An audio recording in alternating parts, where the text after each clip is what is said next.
children, settle down, settle down. One of your betters is about to speak, so listen up, for I have a tale to tell you. Everything is terrible. The sooner you get that through your fucking soft spots, the better your life will be. Speaking of which... Welcome to the Distraction Pieces podcast. What distraction? Sorry, I'm doing the intro for the Distraction Pieces. Okay. Welcome to the Pot Topic podcast. I'm your host, Tom. No, hello this time. That was it. Welcome. Oh, to the okay, fair Distraction enough. Pieces. Sorry.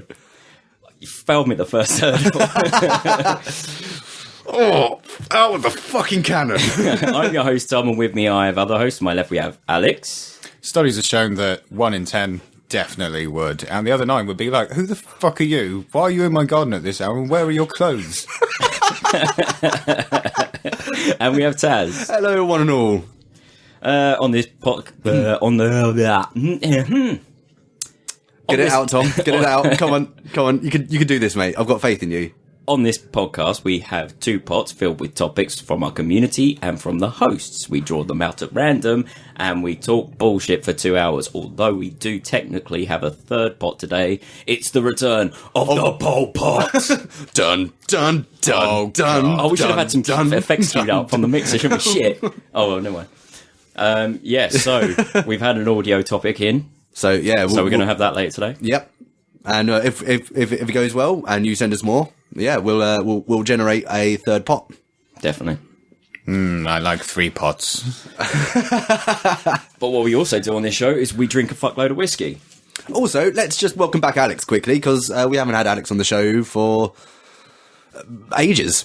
Hello, good to be back. Yes, it's always difficult fixture when I come here, but hopefully I'm going to give it 110% and get the result that we're looking for, and moving forward, that's what we want from the lads for the rest of the season. He's on fire tonight. Wait, only 110%. Only 110. Because I mean, you could go up to 111. In fact, this one does go up to 111. Oh, don't start that. So you're going to turn it up to 111 for us Tonight, just for you. Pushing the envelope. That's what I like to hear. And I'm going to open a bottle.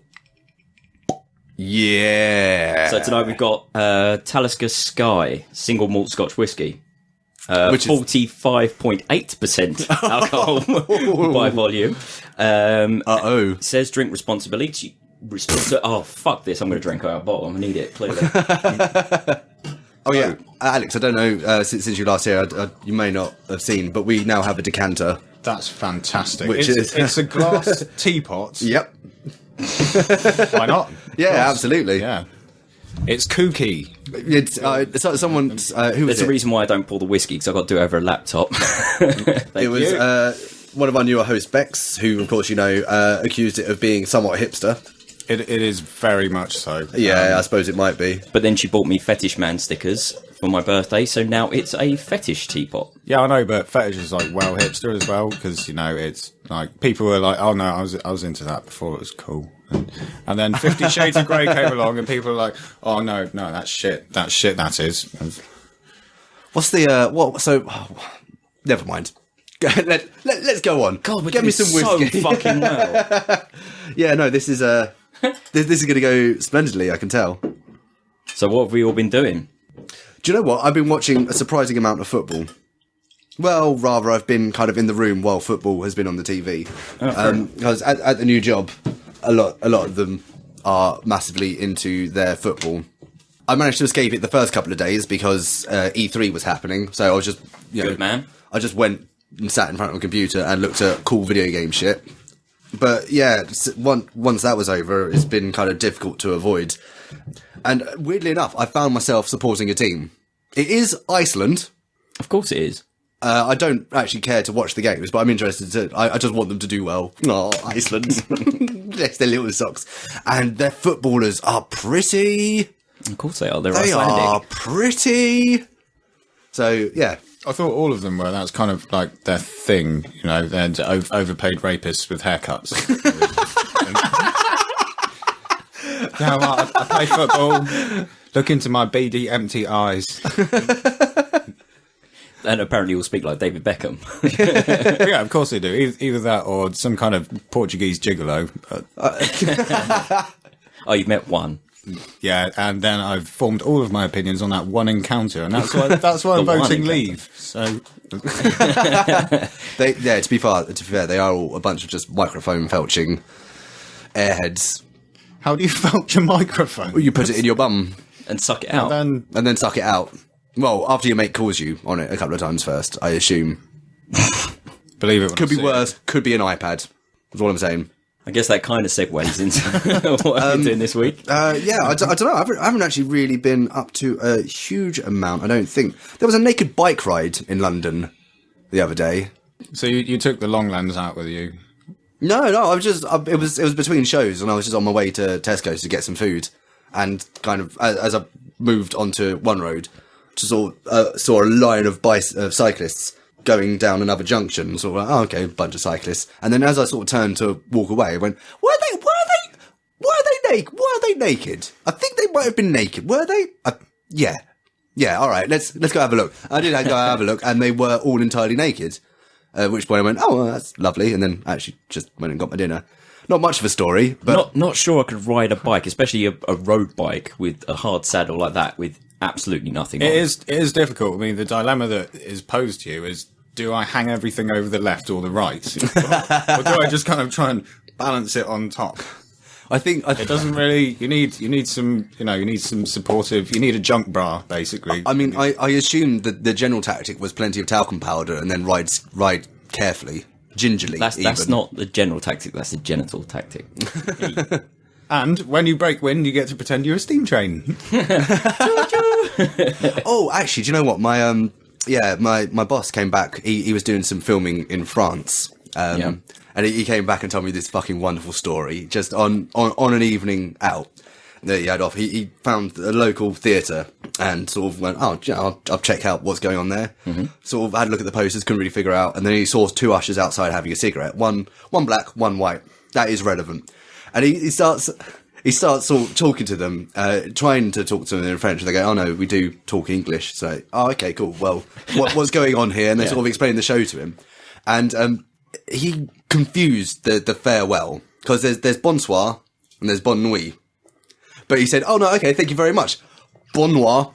And then walks off. At which point the two girls start going, oh, what happened? It's all talking to each other. And he sort of just runs back and says, no, bon nuit, bon nuit. At which point they just piss themselves at him. But yeah, that was just, I just like the idea to have a foreigner come up to you. You're perfectly helpful. And they go, oh, thank you very much. Good black. And then fuck off.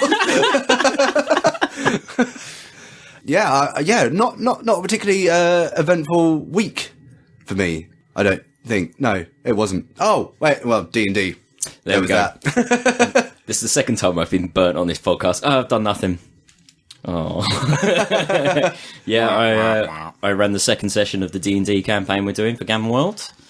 It was lots of fun. It was lots of combat. Yes. So there might be some more next time, but hopefully we'll get through that pretty quick. Yeah, I was doing well until one of the party members decided they wanted nothing more than to damage the fuck out of me. No, they didn't. No, right. So they took a calculated risk that they knew the calculation was me getting fucked up. It was 50% they'd fuck up an enemy, and 50% you'd fall into a radioactive crater filled with, well, death. Well, after being lifted 10 foot in the air and dropped into it. Yeah. Yes. And you tried to break through a door with a kill boat, which was impressive, seeing as you were on land. It was even more impressive, seeing as you already had a door open on the roof. Could have gone in that way, but instead, the party member that was on the roof that just opened the door went inside and died. Yes. D&D's fun. Yeah, D&D is a lot of fun. But hey, wow. Oh, shut up. You'd love it, mate. You would love it. Yeah, might do. I don't want to become a virgin again, that's all. You can't re-virgin. Oh, shit, can you re-virgin? I'm pretty sure you can. Let's give it the good old college try, shall we? So, Tom, yeah, you were listening to the recording from the first session, and you reckon it might be salvageable. and even possibly listenable. And in this one, we put the recorder in a better position that wasn't on a fridge going the entire session. Yeah, precisely. So this one might come off even better. So maybe we'll see that up on the site at some point. Yeah, I'm thinking probably just put it up somewhere online. I won't put it in the podcast feed, I don't think, because it will end up eating up all our bandwidth. Oh, okay, fair enough. So, yeah, stay tuned, I guess. I might get a few in the bag before we do that, but yeah, cool. Oh, it's got to be said, this whiskey is fantastic. Ain't it, though? Ain't it, though? It's like being kicked in the face by a peat bog. Love it. Yeah, every single time I have a sip of that, I'm like, that is whiskey. That tastes exactly like whiskey. And because it's like amazing. 45-ish%, it's got a nice warm throat feel to it. Yep, it's got a bit of a punch to it. Got a bit of a burn. Well, depending on how things go, it could turn out to be a bit of a donkey punch. We'll see. Alex, what have you been up to in the 8 months since you've been on? Well, the usual. One of the highlights was I went to an air show. Biggin Hill Festival Did you really? of Flight. I did. It was fantastic because I'm a bit of an aeroplane nerd. There were planes there? Oh, yeah. You'd be surprised. I mean, you would have thought it was a classic car show, and I'm kind of like, it's big and it's American, it's shiny. That's nice. But, yeah, I was there for the planes because I wanted to be a fighter pilot when I was a kid, and then my eyesight went shit, and I went, I'll climb trees for a living. do that instead. That'll be fine. As close as I can get to the clouds. So tell me, Alex, were you not worried about the chemtrails? I was a little bit, but luckily I'd taken a little spray can full of vinegar to disperse them because I've seen that YouTube video. Apparently that works. What? I think it might be a joke. I need to see this video. That sounds amazing. It happens in America, so there's every possibility it could be authentic. But there's a woman being filmed by her son being like, my God, they're spraying them again. And she's got one of those, the little spray cans you use to moisten clothes if you're ironing or something. Oh, yeah, She's got one of them full of vinegar because she's been told, she's done too much internet, that if you point it up at the sky and squirt it, it will go into the atmosphere and dissipate the chemtrails. Is there nothing apple cider vinegar can't do? Exactly. There is the ultimate cure-all. It's good enough in the home, so obviously it works 20,000 feet in the air. Oh, man, that is absolutely fantastic. But yeah, it was a brilliant. I saw the red arrows, and the best thing is you get to hear the cockpit chatter, and they use a kind of staccato to time their manoeuvres. So just before they're about to do some kind of really impressive manoeuvre, you hear them go up, hip, hit, hello. You're like, what the fuck? These guys are like trained fighter pilots, and they're just flying around going hip, hip, hip, hello. Yeah, but they're trained British fighter pilots. Yeah, that's true. They're also Away! Hey! Also, I'd imagine it's quite difficult to speak when you're experiencing 7 Gs. Oh, yeah, true. It's like when you talk to somebody through a toilet door and they're having a difficult poo. No, I'll be on in a minute. There we go. You don't need to be a fighter pilot. You know exactly how it feels. So, you say you can hear the cockpit chatter. Do they just sort of feed it and pump it out through loudspeakers or something? Yeah. Oh, wicked. Oh, that's interesting. They didn't do that back in my day when I went. I just assumed they put music on or something. But yeah, these days it's probably all they use an iPad or something and they just sit there and don't even fly it. It's all drones, mate. They practically fly themselves. Yeah. Yeah, they're just looking at I don't know. 10 things that mean that you're definitely a fighter pilot. Oh, that's quite interesting. Oh, yeah, shit, I'm doing my job. So, just sending each other Facebook messages of, have you seen this? Civilian amateur pilot starter kit. Exactly. Fucking cashies. But yeah, aside from airshow, I accidentally murdered loads of parakeets. I mean, it turned out that it's actually fine because they're pests. They are, scaring away all the other birds from their nesting sites. So all our native birds are suffering massively at the nasty, squawky mouths of parakeets. But I was cutting through a branch that happened to be completely hollow, and at the bottom of it, there was a parakeet nest.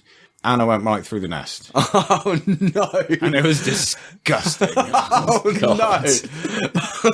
What did I do? I knew it. I knew it had happened because the saw went through a lot quicker than it was supposed to because the whole fucking thing was hollow. There's no way I could have known it was hollow. And loads of blood came out and got like just splattered all over me. Like, ah! And then I look inside it, and it's just this small bowl of heaving viscera with green feathers. Oh, no! This is all so horrible. I feel so bad. Oh, no. What point did you stop jacking it? Oh, no, that was when I got home later. I took my trousers home so I could lick the blood whilst I was doing it. But, pulled out the little sandwich bag filled with viscera. I started to feel guilty after the third time. Yeah. And the worst thing was that 2 of them were cut clean in half and got thrown out of the nest. And we were in the middle of St. James's Park in the middle of summer on a very sunny day when it was absolutely full of tourists. Like, fuck, hide the evidence, hide the evidence, hide the evidence. like parents covering their children's eyes. Oh, that's wonderful. Oh, fantastic. Oh, I'm sorry, I didn't mean to do it. They're a pest anyway, they're going to be cold soon, but it did. That's a shame, I like parakeets. Yeah, I used to like them, and then I learned a bit about them, and they're not. What birds are they? Are they fucking off of ours? Well, as if it's pigeons, like who cares? Yeah, all of them basically. Oh, really? Yeah. Even crows. Yes, because they're so fucking noisy and aggressive, and because there were so many of them, they got, Yeah. Okay. Fair enough. Safety in numbers. Oh man, something that can fuck up crows. I'm surprised. We ought to weaponise the corvids. They'll sort them right out, I'm sure. They just need a bit of direction, bit of propaganda. All right, let's get some proper anti-avian immigration demagogue shit going Britain on. first involved. Yeah, absolutely. Yeah, we can have like wing-mounted BMP missile launchers on all the crows. Coming over here, taking our nesting sites with their fucking green feathers. Oh, did you see this amateur genealogist decided to do some research on the deputy of Britain First, the deputy in charge. What, to trace back his family history? Okay. I can't remember her name, but traces back her family history. Cunt face. Looks at her name and goes, that's not a British name, and kind of looks at her physical makeup, says, yeah, there's other things going on here. I sort of tracked it back. It's like, oh, one of their grandparents came over from Denmark, and the other one I'm not too sure about, but probably Jewish. Which, brilliant, fantastic, beautiful. Speaking about racist cunts that don't like immigration, I got to witness something good today that I've already told you two about. Every single day going to work, driving down the M25, I've seen more and more vote leave posters and banners coming on bridges and things like that on the way. And I got to witness a couple of very happy, very mischievous looking teenagers tearing them all down today. I just see them running off a bridge carrying banners under their arms going, yes, there's still hope. We're not entirely fucked. Oh, it's fucking terrible. Like, driving into Godstone, there are massive purple UKIP, like, screw-mounted boards on shops that are like, vote leave. Britain, we can do it with true British grit. Was one of them. Fuck does that mean? Fuck off. They're trying to reenact. Why are they accepted to be one of the laziest workforces in the world? Why are they using grit? Shouldn't they use rational argument instead of no? Because they're stuff that prevents ice from falling on the road. That relies on logic and facts, and this is something they'd want no part of. Thank you very much. Distinctly un-British. It's just fucking logic coming over here, making people think. Well, it's the logic. It's another Greek export, that is. It's fucking amazing thinking of the logic of, right, you seem to be using a phrase that was popularised in World War II. Who do we need to rebuild the country after World War II? Who do we call?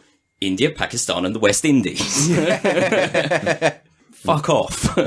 I know, it's the whole... It's the reason I started off with the Everything is Terrible story, because just everything that's been going on this week, reading this and that, and then seeing bits pop up, and it's just... it's beginning to hurt. I mean, my stash of tin food is getting bigger and bigger by the day. You know? In our defence, we have been very good on this podcast for once and not talked about it too much. Every time it's been brought up, we've gone, there are arguments for and against, and we're not going to go into it. fuck it. Have we even really? I don't think we've even touched. No, on because we've all just gone. Oh, everyone's got their point of view. Yeah, I know, and half of them are wrong. Yes, and it's the half that aren't us. And I just hope it's less than half. So when we vote for next Thursday. Here's hoping. I'm going to get out ahead to our international listeners, especially any of those in the EU. We apologise if things go badly. Oh, sorry, no, they won't care. They'll be fine. Well, yeah. Apart from obviously anyone wanting to come here. Anybody who wants to buy all the goods we produce with our amazing manufacturing industry, oh wait. Oh, what's that? Your GDP is 75% services? Yeah, we'll be fine on our own, guys. Well, once half of the workforce have to move back, those services won't be running really well either, so... Oh, half is exaggeration. Yeah, possibly. What's not exaggerating is dickhead. No, massive dickhead. The whole country is covered in dickhead at the moment. I'm finding it genuinely upsetting. I think this is probably karma. We're to blame. All this Trump bullshit that we've been saying on the podcast for ages, and all didn't of a sudden, see it coming, mate. Didn't see it coming. Had the moral high ground for so long because, look at Trump. What a dickhead. Oh, it's getting scary now, but what a dickhead. And now it's happening to us. It's so funny. For fuck's sake. Oh God. Anyway, shall we get on with it? Yeah, get on with the show. Okay, Alex. As it's been a while. Oh, Monsieur, you spoil us. Please draw away. All right, go on then. Have a good little rummage around in there. All right, here we go.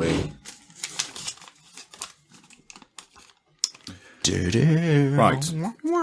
Pope Tiki, : what do you think would be the most ridiculous / funny mode of public transport? For example, for shorter distances, the human trebuchet. I don't know, maybe a specialised stilt walker lane. So you got the bus lane and the bike lane, and you get stilt walkers as well. You could have them at different heights, and then you could have three going across the path each at the same time, and then one could go between each other's legs. Brilliant. I mean, of course, if we turned all the pavements into travelators, that could only get hilarious because it would have to be bi-directional on each pavement. So it only take one dickhead to not really pay attention to what they're doing, put their foot on the opposite travelator, and suddenly they spin round and round and round, and look at Turtle Boy! Look at the Turtle Boy! Throw stones at the Turtle Boy! How about a kind of screwball scramble type marble run with Zorbs? Oh, that'd be lovely. It's not really transport though, is it? Do you mean if that was the urban environment? The network of it. Yeah. Oh, fuck's sake, I just want to go and get some milk, and now I've got to go got to get into the Zorb. It'll work better than the roads at the moment for cars. For fuck's sake, especially in the centre of London. Well, I think the future of transport is the gerbil sled. Just think, with enough gerbils... With enough gerbils, anything's possible. Exactly. Well, maybe this is what we do with the now indigent parakeet population. Is we just attach them to shit and have hoverboards. Hoverboards. Parakeet hoverboards. Yeah. So I'm still stuck on this idea of zorbing. The idea that you have to get in a zorb, to go to the shops, get some milk, and then if you're not careful going downhill, by the time you get to the bottom, you just got a carton of cheese. I'd just be like a renegade, be like, I'm not wearing the zorb, I'm just going to run through the maze because I'm mental. And then probably get picked up by the Stasi and sent for re-education. And have you seen those weird platform bikes that go around? Platform bike? Yeah, it's like a bed with like sort of four wheels, and then at the head there's just kind of a steering column as though a bike, and then you've got these two ranks of pedals, and people just sort of sit in these ranks, and they all pedal together. No. And the whole thing... What's even better than that is the pedal bars. Have you seen those? No. Oh, there's stag do things. There's always people, piss people. It does look quite fun, though. It does look really fun. I'm just bitter. Basically, you jump on one of the bikes. There's like 8 or so seats with pedals. You keep pedaling, and it's just a bar on wheels. but it transports you from A to B. That sounds wicked. I'm not sure on the road legality of it, because you can't be under the influence while riding a bike. But you're not steering. You're just providing the power. The barman does the steering, and he just kind of goes like, go, stop. This is a good point. Oh, nice. Surely he's got some sort of clutch so he can disengage the power. I would imagine, or just squeeze the brakes really hard. Yeah. Pneumatic brakes. That would do it. Fully. Oh, what I'm talking about. Most brakes are pneumatic, dickhead. They're not. Oh, no, they're not. They're cables, aren't they? Yeah. Anyway, have you seen those rave buses? Yeah. Big double-decker buses. A lot of them are old repurposed Route Masters. Yeah. With blacked-out windows and funky... Maybe if that was just all buses... That would be a fantastic way I don't to agree get around with you. London. I don't agree with you, because this might actually be my future career plan. What's that? So you know how my dream is to open a barcade Yes. type place with board games and video games and all that kind of stuff, and lots of alcohol. I've also realised that living in London is probably shit, and it always will be shit. Yeah. House price is far too high. Yes, it's lovely and convenient, and I love London, but I can get something much better outside London. So how about pop-up Route Master double-decker bus barcade? Oh, that'd be cool. I'll own one of them. It might be an idea. What? And you're gonna take that to somewhere like Melton Mowbray that's just full of small-minded, inbred racists? Absolutely. Like, no, that's a bit fucking weird, that is. No, but maybe Northampton or Bristol. I can drive it into London. And to festivals. And to festivals. Ah, interesting. Do you need a summer job, mate? Mate, I am in gainful employment now. Which, thank fuck, because if that Brexit vote goes through, I will be happy to have employment. Again, yeah. Well, I mean, I suppose that covers, hot air balloons. Public hot air balloons. Yeah, institutionalised hot air balloons. Do you know how hard it is to get a hot air balloon to go in the right direction? Therein lies the fun. Oh, this is my stop. Oh, fuck. I'll have one to the dome, please, mate. You'll have one wherever the fuck I want to go. Oh, yeah, sure then. Get on. Couple of hours later. I'm pretty sure this is Calais. Yeah, this is the way the winds go, mate. There wasn't room to land at Dover. We were kind of fucked at that point. Strange thing is, balloons, not aquatic vehicles. Just be lucky we made it over the cliff. Cool. Sweet. Shall we have one from the community chest? Community chest. Community chest. Community chest. Okay, I'm just going to assume it's Captain Sickbeard. All right, Dom. And it is Captain Sickbeard. You're right, Dom. You're right, Dom. And now a party political broadcast from the PTP party. Oh, fuck. We just did that, didn't we? Yeah, more or less. We want to remain, goddammit. Yeah. Dear world, if you could see your way through to, not being dicks, that would be solid. Properly solid. It's easy to not be a dick. When you see an opportunity to be a dick, don't be. In fact, be kind. I'm sorry, I'm going to interrupt. This is definitely one of those politician promises we can't keep. There's a difference between being a dick and being a dickhead. Being a dickhead is entirely acceptable. And especially being a dickhead to somebody you know. Well, because usually you're being a dickhead with somebody you know. Which is fair enough. My it's God, acceptable. some of the escalating feuds we've had. Yeah. Don't be nice to people. Be nice to strangers. The people you actually like and care about and know. Be fucking horrible to them for fun, because it's really funny. Yeah, it's a good form of release. Exactly. Yeah, that's where you get your cuntiness out. Because it's all fun and games. It's all shits and giggles. A cuntiness release, you'd say. Oh, matron. Indeed. Has anyone got anything else to add to the manifesto? Stay away from the kawaii.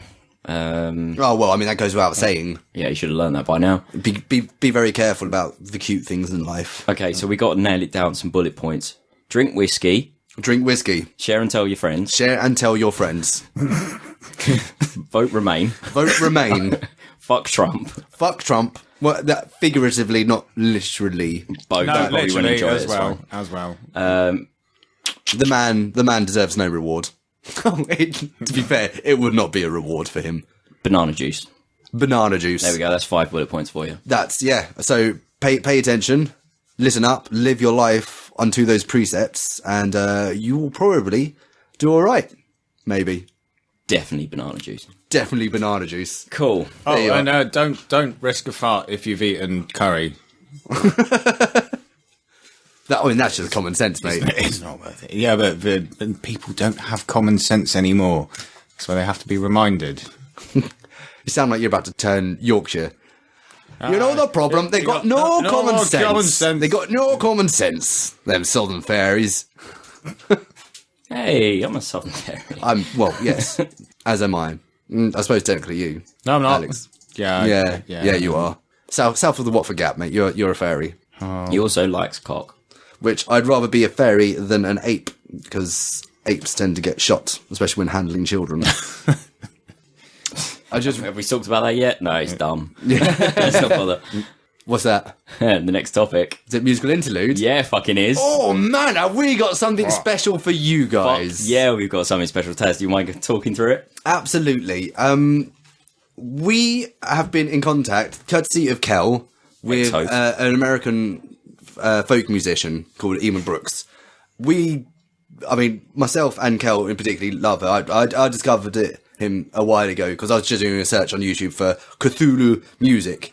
And what came up was this track, Hey There Cthulhu, which is Eben Brooks rewriting Hey There Delilah, but for Cthulhu. And it is expertly done. It's glorious. And it's because of that I learned how to say Fingluid Mangranat Cthulhu Really Wagnang Dagen, which is a generally useful life skill. Here, stop it with that Danish. I think the track we settled on was it Cosplay Girl or Anime Girl or... No, Convention Girl. Deadly Ever After for me. Was it Deadly Ever After? We can do that. We can do Convention Girl. And listen out for the bloopers, because we're going to play another track as well. Yeah, it'll be one of those. Deadly Ever After. Because I really like that one. Okay, yeah, cool. But I don't care. Because the entire album is awesome. It's called Dr. Captain Dovahkiin Chief from Eben Brooks. It should also be worth pointing out that while he does a lot of he has done some straight folk stuff, which is really nice. It's very well done. Underappreciated as he's American as well. Yeah, absolutely. He gets a short shift on that account. A lot of his stuff is also nerd folk. Absolutely. It's all pop culture, all culture. So shall we go through the track listing for this album? The first one's Ballad of Barry Allen. Which is about the Flash. Yeah, of course it is. Spoilers is the next track. The Hard Way, I can't remember what that one was, but that's another one. Nightlife in Santa Clara, which is a Lost Boys reference. Three Drunk Klingons, which is fantastic, an amazing tavern ale drinking song. Yeah. Song, basically. The Man Dressed in Brown, which was that Doctor Who? No, was it Firefly? Oh, it was. Yes, perhaps. I believe it was. I can't remember. O'Brien's Mongolian Barbecue, which was. I'm not entirely sure of the reference there, but it was awesome. Lex. I got the impression that was about Star Trek. Chief O'Brien. Yeah, that's what I thought. But the Mongolian, we need to re-listen to it because it was yeah. Lex, which is Lex Luthor, basically saying, Superman, why do we need him? Yes, yeah. It's actually why can no one else see this? It's a song from Lex Luthor's point of view. Yeah, the Too Much Skyrim Blues. That was another good. Yeah, that was awesome. Yeah, Deadly Ever After, which is my personal favourite on the album, because it's like the nasty side of fairy tales. What happens after this fairy tale's finished? Yeah, that was awesome. Quite irregular. Smells like Beam Rifle. Smells like Teen Spirit done with Halo. Halo. Getting Geeky, which is getting what's it called? The Daft Punk track. Yes. Get Lucky. Get Lucky, yeah. And 25 or 6 to 4, which is a Chicago cover. So that's not a Geeky one. Is the track called Convention Girl we're playing? No, it is called Geeky Girls. Geeky Girls. So here we are, after we've gone through the entire fucking album. This is Geeky Girls. Listen, enjoy. Don't pay too much attention to what we say afterwards, because you know we always fuck about. Enjoy! Yeah.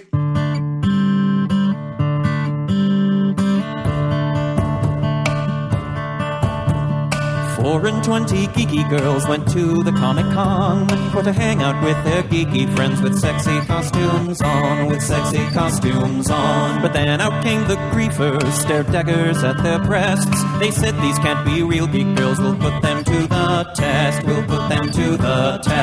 Hie away from me, griefers, hie away from me. There's nay a man at Comic-Con who's got more right than me,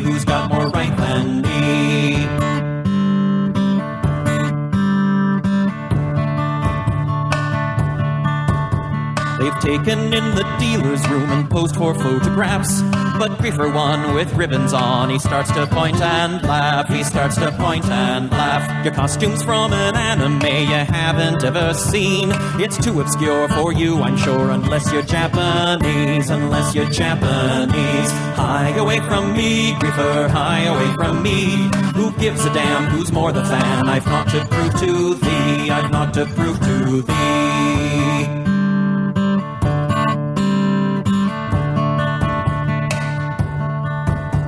They've taken in the panels for their favorite shows and games, but Griefer 2 is turning blue, his eyes are all aflame, How dare you violate this space with your cleavage and your skin? I've half a mind to go and find who let you posers in, Hie away from me, Griefer, hie away from me. If you had aught to show off, you'd be flaunting it like me,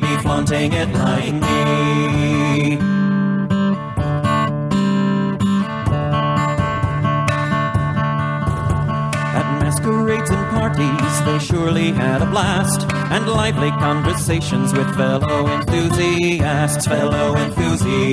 There's no such thing as fake geek girls, there's only real dicks. Don't let their sort derail your sport, but only tell them this, Hie away from me, griefers, hie away from me. There's nay a man at any con who's got more right than me, Pester me no more, griefers, take it like a man, and leave me to my fandom, a geek girl as I am, Pester me no more, griefers, take it like a man, and leave me to my fandom, a geek girl as I am, Pester me no more, griefers, take it like a man, and leave me to my fandom, a geek girl as I am,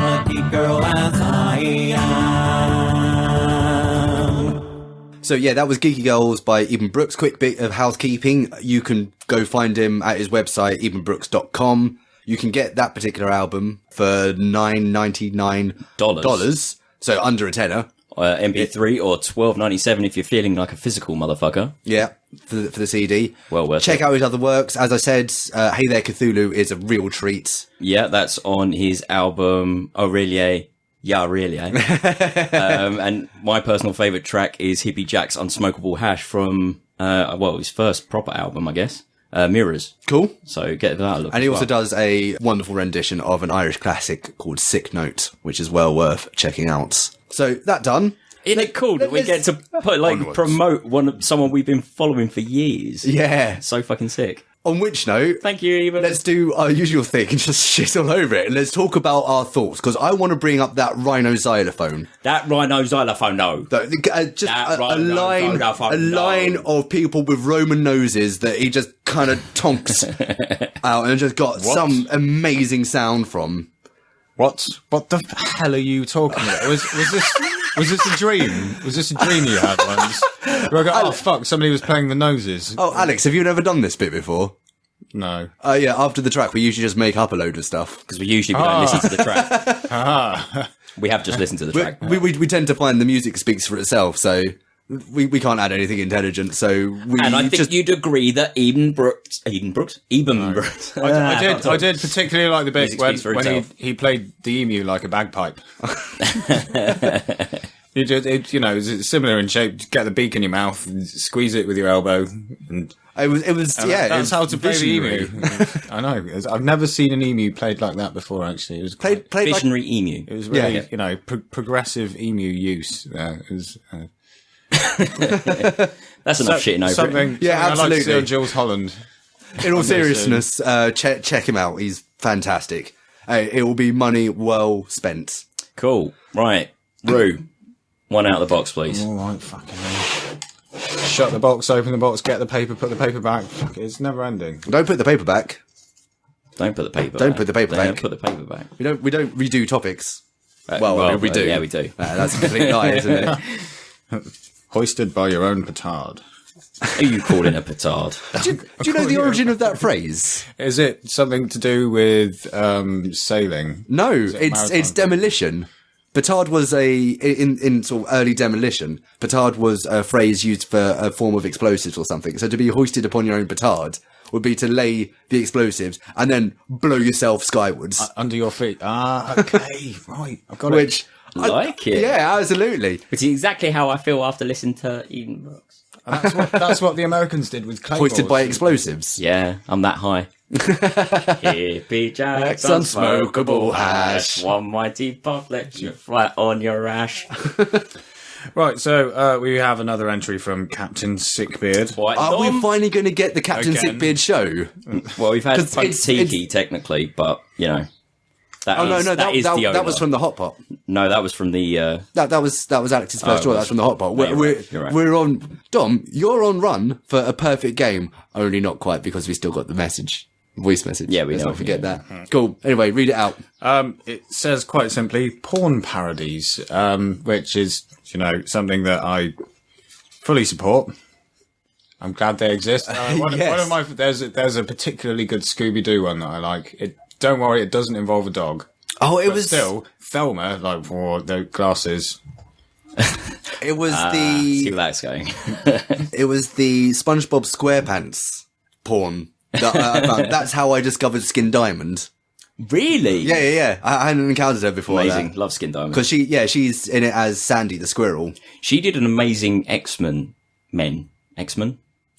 Yeah, well, let's just say X-Men. That's the Jewish version. X-Men parody. I think it's just literally called XXX-Men. Oh, awesome. But that's hilarious. Yeah? The scripting in that is beautiful. Did anyone ever see Pirates? That's one I've always wanted to see. I saw Pirates 2, and the reason I sought it out is because just on a whim one day, I did a search for most expensive porn ever made. Ah, yeah, because this is why I wanted to see Pirates, because that had the highest production cost of any porn film up to that point.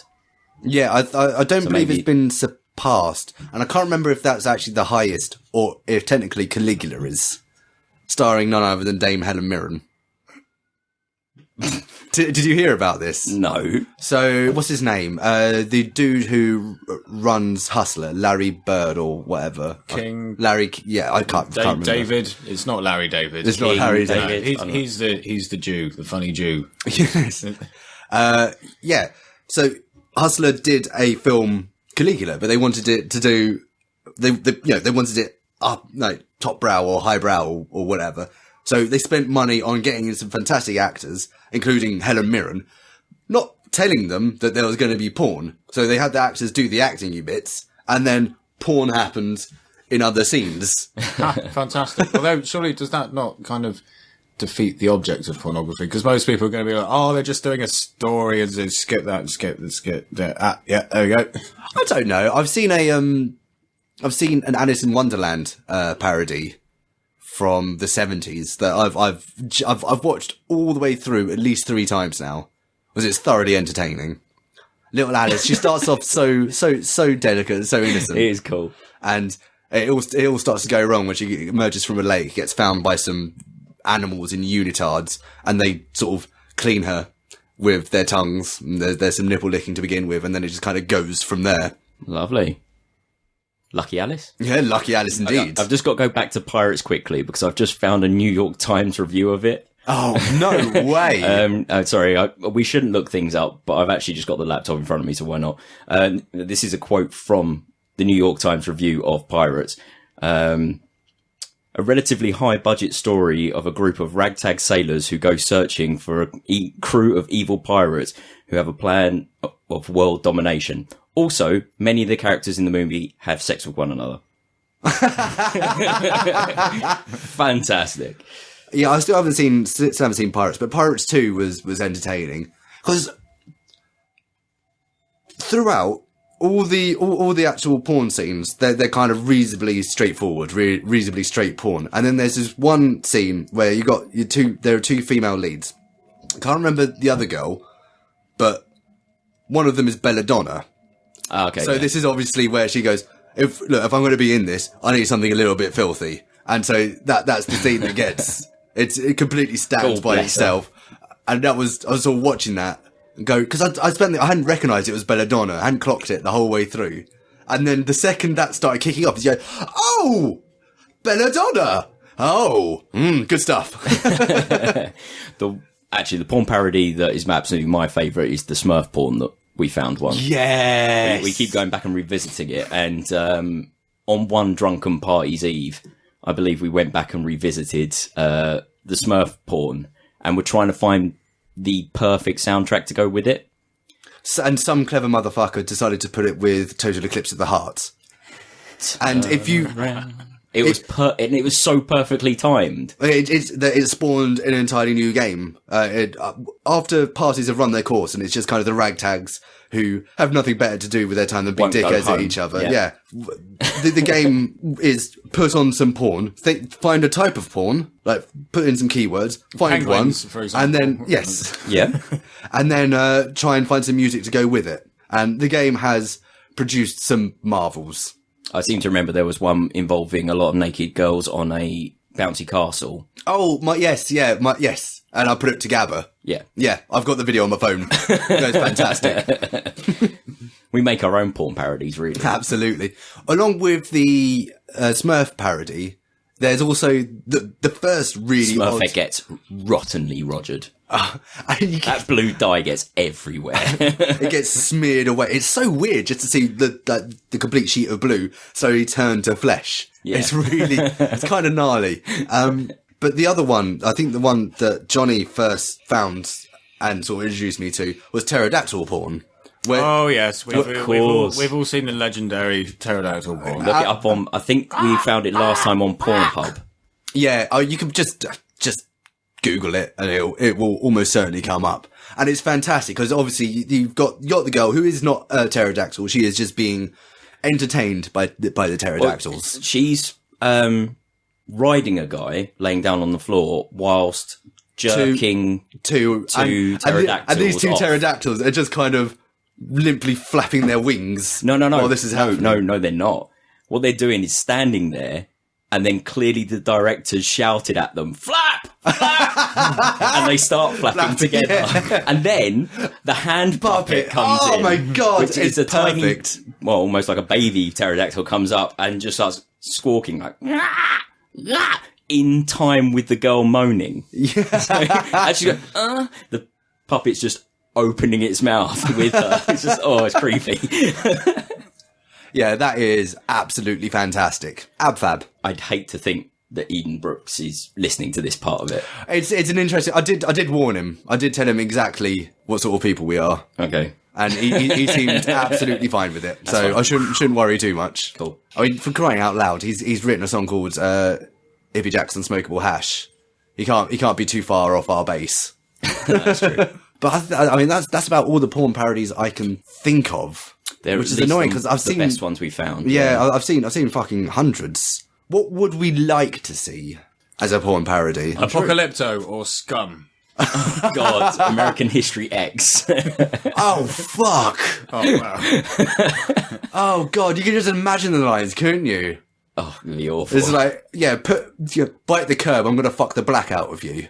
Oh, it's just wow. You can just hear it. Oh wow, that's a really terrible thought. The only way that could work and to not send you to prison is if the female protagonist was black and she was making a white man bite the curb. Then it would be okay. Turn it on his head. Interesting. Yeah, exactly. No, bit of interracial pegging, but just microphone.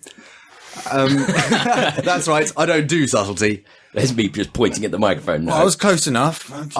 I'd quite like to see a porn parody of America's current presidential race. Oh my god, that's brilliant. I think that'd be fantastic. That's incredible. With Donald Trump with his tiny little penis. I hope it's also got a comb over. Oh, what, just as he fucks with his little micro penis, his merkin keeps falling off. Hillary Clinton would probably also have a penis. But it'd be the most boring missionary sex you've ever witnessed. It'd just be like two people hugging and occasionally going, oh.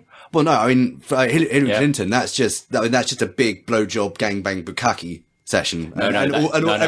Everyone she's sucking off are bankers. No, that's what's going on next door. It keeps flashing to Bill next door. He's just getting sucked off by everyone in the office. But Bernie Sanders, however, is just providing orgasms left, right, and centre. Yeah, so I'll go down on you. I'll go down on you. You're a guy, but okay, I'll go down on you. He'd be wandering around like. Have you seen that episode of Dirty Sanchez where they gaffer tape dildos to Pancho's hands? And obviously your hands are covered in gaffer tape and a dildo. You can't take it off. He'd just be wandering around like, anybody? Oh shit! I just realised. Yeah. The Ted Cruz scene would be a fucking snuff movie, wouldn't it? Oh. The Zodiac Killer. Lovely. Yeah, I can't go anywhere with that. No. I think we'll let the listeners do that themselves. Play it out. I'm sure we could figure out some anti-abortion thing to figure into that. Anyway, shall we move on? Has anyone got unless anyone's got any more ideas for porn parody? No, so I'm thoroughly drained. Fair enough. I've been sucked dry. Time to bring the coMERDEy then. Let's see what we got here. One from here. the hot pot, one from the hosts. This is from Deula. Second one. So this is going to be a Deola and Captain Sickbeard special. What makes you nervous? Oh, God, don't get me started. As a rule, like doing something I haven't done before. Or actually, no, the actual doing of it isn't a problem. It's the lead up to it. That it doesn't matter what it is. That kind of always gets me. I even found myself a little nervous leading up to my first day working at the Theatre Royal, even though I've been working there on and off for years. Yeah, because I didn't know. Yeah. For me, the weird one that I've noticed recently is about to DM a role-playing game. Oh, you were so quavery at the start of the first session. And I still was this session as well. Really? It didn't come across? No, I still felt it. It's really weird because you're like, all right, well, this is something that I've prepped and planned and it's all on me now. Yeah. Unlike this podcast, I don't give a shit. So no, well, this takes no preparation for me. Exactly. Thank you, community members, for submitting topics, because no preparation needed. Yeah, it's very good of you, our little content generators. It's entirely irrelevant for me, because the thing that makes me nervous is public speaking. But when you have to prepare something, if it's off the cuff, fine. I can, speak in front of 100 people. They ask me a question, I'll be like, blah, blah, blah, blah. But if it's like, right, so I'm gonna say this, and I'm gonna say it, and then I've got to say it like that. So don't forget that bit. And right, off we go. Oh no, I'm fucking it up. Shit. They can see that I'm rattled. Fuck. Yeah. Oh no, I'm sorry. Oh no, I'm visibly shaken. Keep going. You've got to get through to the end. You've got to get through. Just struggle. Fuck, I've forgotten that bit. Shit, I'm going to have to go back to that. Oh no. Whereas if it's completely off the cuff, absolutely not a problem. Dude, I'm exactly the same. Yeah, I think you've hit it there. I think it's any type of preparation screws you up. If you're doing it off the cuff, I've held many meetings where I've just not gone in prepared. Hello, employees. I've never bothered to prep anything really for a meeting. Just go in, wing it. You're fine. It's over. Yeah, I mean, even if it's just notes, you're going in with, not a problem. But the second you prepare something, specifically if you haven't had time to rehearse it, having some rehearsal time kind of helps, because it puts it all in mind. Some way, you've just got to act. Sorry, I'm struggling with that last sip of whiskey. Preparation before you talk, mate. There we are. Yeah, I hate to think what I'm going to be like if anyone asks me to be best man, because that'll be. Oh God, yeah, that's my ultimate fear, and that's why basically I don't have any best friends because from a young age, I was just that's the reason. Al. I was just like, can't ever be somebody's best man. And it's just Let's do that. I'd like to be asked at some point. Absolutely. And, well, I mean, I would and I wouldn't, because it'd be nice to be asked, and I'd have to accept. Yeah. Which means, yeah, here comes the terror. I mean, I used to do it all the time, because I used to do acting. I never used to think about it. Yeah. But I mean, I suppose at that point, you know, I've had the script for ages, and I've just run it through and learned it. So it was a lot easier that way. And then obviously you get the rehearsal time as well. So it's not so much of a problem. But yeah, recently, a couple of times, I had to do it at the start of this year. Sort of just put a little thing together for a wake. And yeah, even though it was a room full of family, I started off really strong, because for some reason, I just memorized the first couple of lines nicely. And I entered in, it's like, yeah, I've got this fucking down pat. And then third sentence, it's like, looks at my hands. And at that point, suddenly there's no character to my speaking, because I'm just reading off a thing. And I'll be honest, that didn't come across, mate. Oh, cool. It was very touching. Well, good. That's nice. So you managed to hide the whole kind of like, oh my god, really hot face. Everyone look at it. Just keep going. Yeah. It seemed smooth as fuck, to be honest. So. Cool. I mean, I imagine the fact that everyone was drunk by that point. That might have been it. That certainly helps. Do you know what else? I was driving home. Didn't drive home. Something else that makes me nervous is still, I mean, I think I've already spoken about it before, but heights. When I'm not working, if I'm just sort of climbing something recreationally or sort of to get somewhere, I'm always very nervous about it. If I've got something that I need to do up there or over there, don't even think about it. I will take ridiculous risks, but beforehand I'll kind of look at it and go, yeah, there's absolutely no reason I can't do that. Anything that's going to get in my way, anything that's going to cause any issues. Oh, maybe that. Okay, I can use that for a hand. Wicked. So I don't even think about it. But outside of work, it still shits me right up. I had an interesting one the other day, actually, speaking of heights. And it isn't a particularly great height either. My missus has this thing where if she has a day off and she's bored, she wants to go to the seaside. No matter what the weather is, we'll go to the fucking seaside. So I've got to pick a new part of the coast to go every time. It's quite nice, actually. It's actually adding to where I've been in this country. Yeah, you can have depressing chips in the rain. It's incredible. I went to the most... Oh, I'm not going to get into that. Let's have a disappointing story ice cream. So, Don't you dare insult the donuts, though, because I will fuck you up, bruv. So we decided, all right, fuck it. Where should we go this time? I'll just go Southend. Like, it's just into Essex. Easy done. So went out there, and they've got the longest pier in the world, apparently, or something like that. Pleasure pier, or whatever they call it in this country. Yeah, it's like a mile and a half long. It's ridiculous. And I was, let's say, after a party, feeling a little bit worse for weather. Right. Because it was just after my birthday party, a couple of days. Still chewing your face a little bit.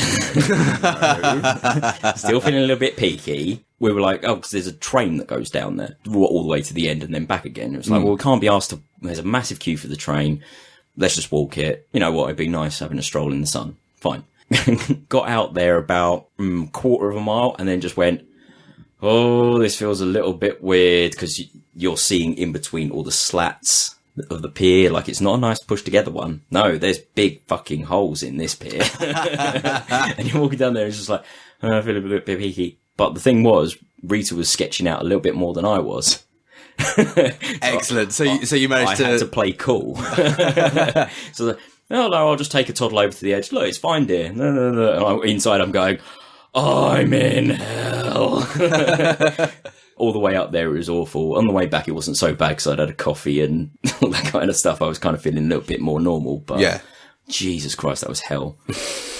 What, just walking down a pier was hell? I was not in my right mind.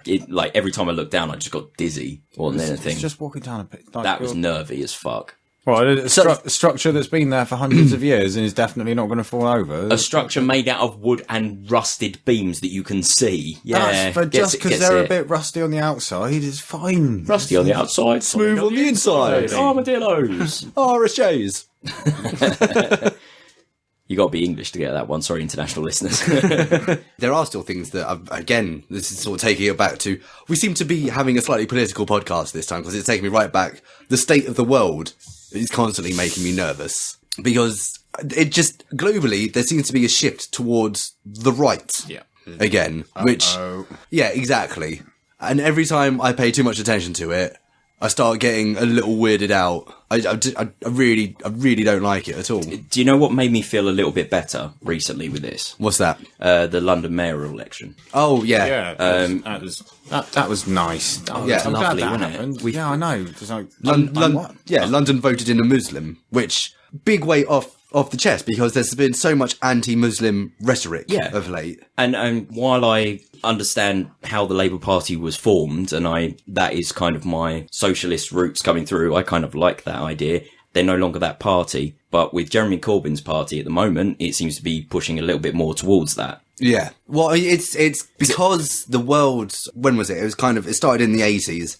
And about Blair's period, it really took hold. It's the idea of neoliberalism. Yeah. Which neoliberalism is basically just soft right. Yeah, everything got pushed towards the centre. Now things are getting pushed apart from the centre again. So you've got far left and far right now, and people are becoming more polarised in their political opinions. Yeah. Instead of being stuck At in the least middle the of the vocal fence ones are. going, well, yeah, we're doing all right, so, it's fine. And now things are going a bit shit. They're like, well, I'm either this or this, and fuck you. Yeah, exactly. A large part of it is global media. The global media terrifies me. Oh, that's what it's designed to do. That's how they get your clicks. That's how they get your eyeballs on the TV. Yeah, but no, it's the fact that it does that. It's designed to do that. That's what terrifies me. It's not what they're telling me. It's the fact that they're telling it to other people. Because for the most part... Because people are stupid. It's... Well, no, yeah, it is. The Vox Populi is dumb. Yes. Yeah. They'll believe what the media says. What was the brilliant quote? I think I'm just going to mess it up, but was it Oscar Wilde who said, never overestimate the IQ of a crowd of people? Never ever quote Oscar Wilde in my presence again? Yeah, I'm sorry, I may have fucked that up. Do you not like Oscar Wilde? No, I'm joking. Okay, fair enough.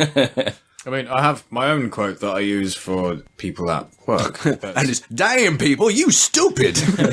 Well, no, it's never underestimate the stupidity of the general public. It's like, no, we need to cordon this off properly. Just because you put signs up and stuff, like, people are still going to be fucking stupid. And be like, well, I can see the stuff coming down that could probably kill me, but I'm just going to walk under it. I live here.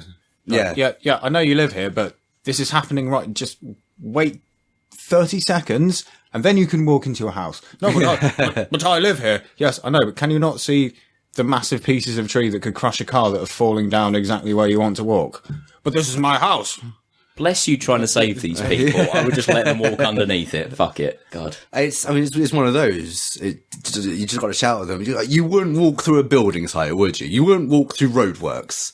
But it's my house. You're taking up my house. Yes, it's over your house. I can. And I'm very sorry we have to inconvenience you for all of half an hour. Do you remember when you were complaining about this tree last week? And the best thing is that it only ever happens with the exceedingly rich. Normal people, anyone normal goes, all right, can I just, yeah, of course, stop everything. And then when you're working with the exceedingly privileged, they're just like, nobody inconveniences me. If you're going to be an entitled prick about it, mate, guess what? So basically, guess what? Bang! Does that hurt? When you're cutting down trees, you only worry about the pedestrians if they don't pronounce the H in Mottingham. Basically, yes. I'm well behind that. Cool. Or do pronounce the H in Mottingham, rather. No. Exceedingly rich people would pronounce the H in Mottingham. Oh, okay. Hello!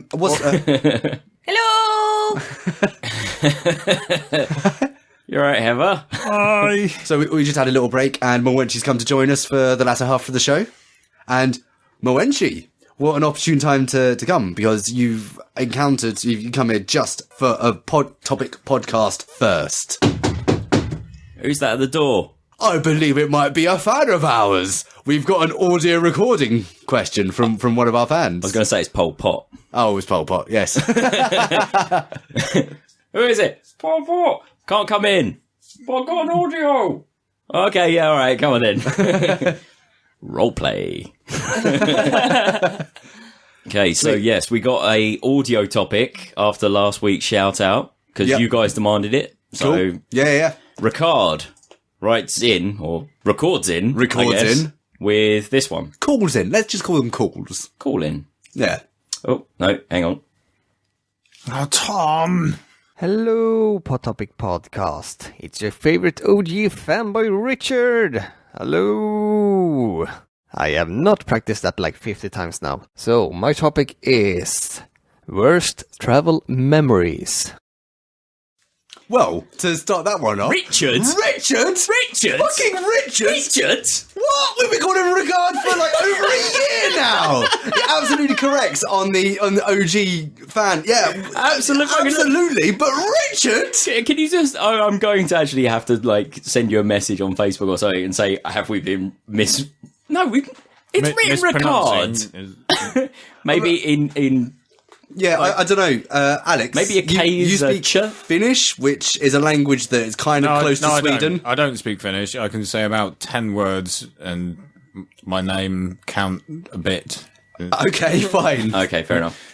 So can a K make a ch? Or I suppose it does a K. No. I mean, he said Richard. The man said Richard. Maybe. The man said Richard. I fucking love the fact we've got to 36 fucking issues of this show and we've been mispronouncing his name the entire time. Shit! I'm probably still going to call you Rikard. maybe you just spelt it wrong or something. Maybe you spelled it wrong, or maybe hundreds of times you've written in. Probably not. What? My world has fallen apart. What a revelation! Richard, well done for fucking derailing the show completely. Maybe. I think what he's done this is amazing. He knows that with every other encounter he's had with an English person, he's gone, hello, my name is Rikard, and they go, what? Your name's what? Sorry, mate, I don't know what you mean. I don't know what you mean, mate. What? My name is Rikard. What is it, Richard? Is that what are you trying to say, Richard? And that's why he's gone, well, I'm just going to bypass all of that because they're all obviously stupid, xenophobic bigots. I'm just going to be like, just kowtow to the whim and call myself Richard. Yeah, fuck it, it's Richard. I don't know. It's too difficult for you otherwise. And can you tell we haven't listened to that before playing it? Yeah. We kept our words. Yeah, we've been holding on to that for a little while because we wanted to do it live. And that is, wow, what a revelation. Wow. I suppose we could call him Richie Rich. Ricky. Let's Ricky just Rich. call him OG Dr. R. Just to avoid all this from now on. Wow. Anyway, worst travel experiences. Worst travel memories. I have one that sprung to mind immediately. Oh, yeah, go for it. It was whilst I was in Russia, in St. Petersburg, visiting one of the most prominent collections of art in the entire world at the Hermitage, which is the old, I think it might also be known as the Winter Palace. No, that's a different one. Anyway, I digress. Yeah, it was a massive Russian palace, huge art gallery. I'd eaten some bad Russian food. My gut started going, and you know, when you kind of get that feeling, you go, oh no, I need to run. I need to fucking run because this is going to happen. So I got in the lifts, and the best way to put it is that against all of my strength and energy, I started seeping in the lift. Wow. Managed to keep most of it inside myself. Seeping like a freshly sawn parakeet nest, I take it. Yeah. Until I managed to get into the toilets, upon which all hell broke loose. Needless to say, I had to discard my underwear, and so I can proudly say that I've shat myself in one of the finest artistic institutes in the world. In the lift in Russia. The only way that could have been better if it was in the Louvre. Oh, look at him. No, coMERDEy. coMERDEy. I'm trying to think. I mean, mostly, most of my travel experiences have been pretty good. I suppose the worst I can think of that I haven't brought up here before is the time we went to a caravan park in this country. And I met, so there was a stream nearby and there were sticklebacks in it. So I would go have a look at the sticklebacks, try and catch them and whatnot, have some fun. And there were these two local boys who their house was just on the other side of some woodland that attached to the park. And so I got talking to them and they seemed plenty friendly, plenty fun. And they said, oh, do you want to come back and play in our treehouse? And I, yeah, all right. So they took me on a walk through the woods and we sort of got to their back garden. Is this going to get really dark? No. And this is how I discovered sex. No. This is why I'm bi. Before I got there, the older kid, the one more my age, just sort of casually mentioned, like, oh yeah, by the way, we got a big dog. If you see him, just run. Which... now in hindsight, I can't help but feel I was being entirely fucked with and being set up for a fall. Yeah. Because we got in the treehouse, and lo and behold, after a couple of minutes of playing around, who should appear at the top of the garden but this massive fucking boxer dog? At which point they just both went, run.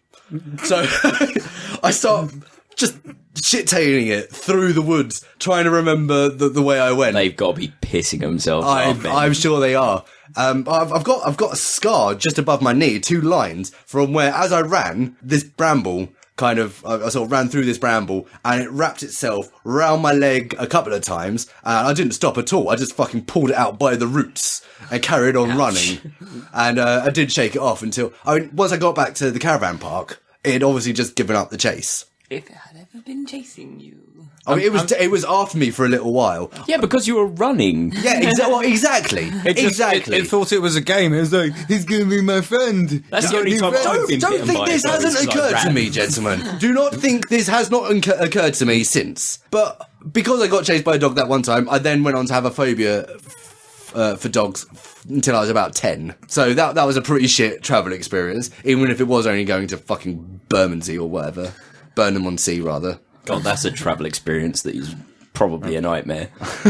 There's that, and there was the school trip. Yeah. Year 6 school trip, which, I don't know, I've got a feeling I've talked about here before, but in Year 6, we would go on a school trip to this place called Sayers Croft, which is a nature reserve. I've been to Sayers Croft. Of course you did. You went to school... In Year 6. Yeah, you went to school in the southeast. Yeah, of course. You pretty much everyone went to Sayers Croft. I didn't. Oh, did you? Aww. I missed out. Oh, bye-bye. No, you didn't. Sayers Croft was awesome. I remember going there and having the worst hay fever attack of my life. Oh, really? Yeah. I got food poisoning as well on that trip. Oh, did you? I did. Shitting through the eye of a needle that entire trip in, well, let's put it this way, bog standard toilets. Well, I got an infected fist that started smelling like rotting meat after a couple of days. You win. So a couple of days in, and that's why I'm bi. Couple of days in, there was periods each day where there was just some free time, and we would always go look for somewhere to hang out. And on one of the open fields, further away from the huts where we were, yeah, there was on the edge of it, just inside the woodlands, a deer hunt, a deer hide rather. Yeah, and it's like, oh, wicked! This will be our base. We'll set up here. There was more or less enough space for those we brought with us. So, oh, this is wicked. We'll come hang out here. And we hadn't been there for more than about half an hour. Then a cadre from one of the other schools turned up, and for some reason they decided the deer hide was theirs, and it came to blows. What happened is we were all down outside the deer hide, having a shouting match at each other, and this one dude jumps me. So the twins, Toby and Sam, they pull the kid off me, and someone just shouts, "Go on, Taz!" And that's when I threw my first punch. And I've still got the scar on my left little knuckle where his teeth got stuck in it. His tooth, rather. Don't punch on the mouth. No, I mean, I learned. Sorry to derail things a little bit, but I love derailments. I know this is a bit of a derailment, but just thinking about your comment about shitting through the eye of a needle. And it got me thinking about the eyes of needles. And the thing they're most quoted for is that thing from the Bible. Getting into heaven. Yeah, it's easier for a rich man to... No, it's easier for a camel to pass through the eye of a needle than it is for a rich man to get into heaven. And I thought, what? So to get into heaven, you have to be able to pass through the eye of a needle. So... rich people, camels, no, they're fucked. Human beings, you can't really, not without a blender. And so the only things that get into... Go on. The only things that can get into heaven are thread and diarrhea. And ants. Depending on the size of the needle. Of course. Did you ever... Of course. Did you ever hear the... what was it? I can't remember if it was a Lutheran justification or if it was a Catholic justification. Probably Lutheran if it's a justification. Yeah, what they said was, when they were talking about the eye of the needle, this was actually a gate that goes into... I've heard this. Yeah, a gate... around Jerusalem, which was sufficiently narrow that it would be difficult for a camel to pass through. There's no evidence for this whatsoever. So that's what it means. It's actually absolutely fine to be rich. All right, and you could shit through it really easily. No, actually, that sounds more Catholic. that well sounds more Catholic now you say it. It does, doesn't it? The only travel experience, it wasn't awful or whatever, but at the time I felt quite embarrassed. So it was the flight home from Amsterdam. When I went with Taran and Heather here, I had bought my ticket separately from the people I was travelling with, so I was sat on my own, 2 rows in front of Kel and Andy, who were a lot worse off than I was. I was drunk getting on that plane. They were hammered. And as we're pulling into the land, you know, they tell you to turn off all electronic devices and all that kind of stuff. Yeah. Milliseconds after the announcement. So the announcement just goes... will you please turn off all electronic devices? We are now coming into land. At which point, I just hear from the back of the plane, 2 rows behind me, it's Tetris.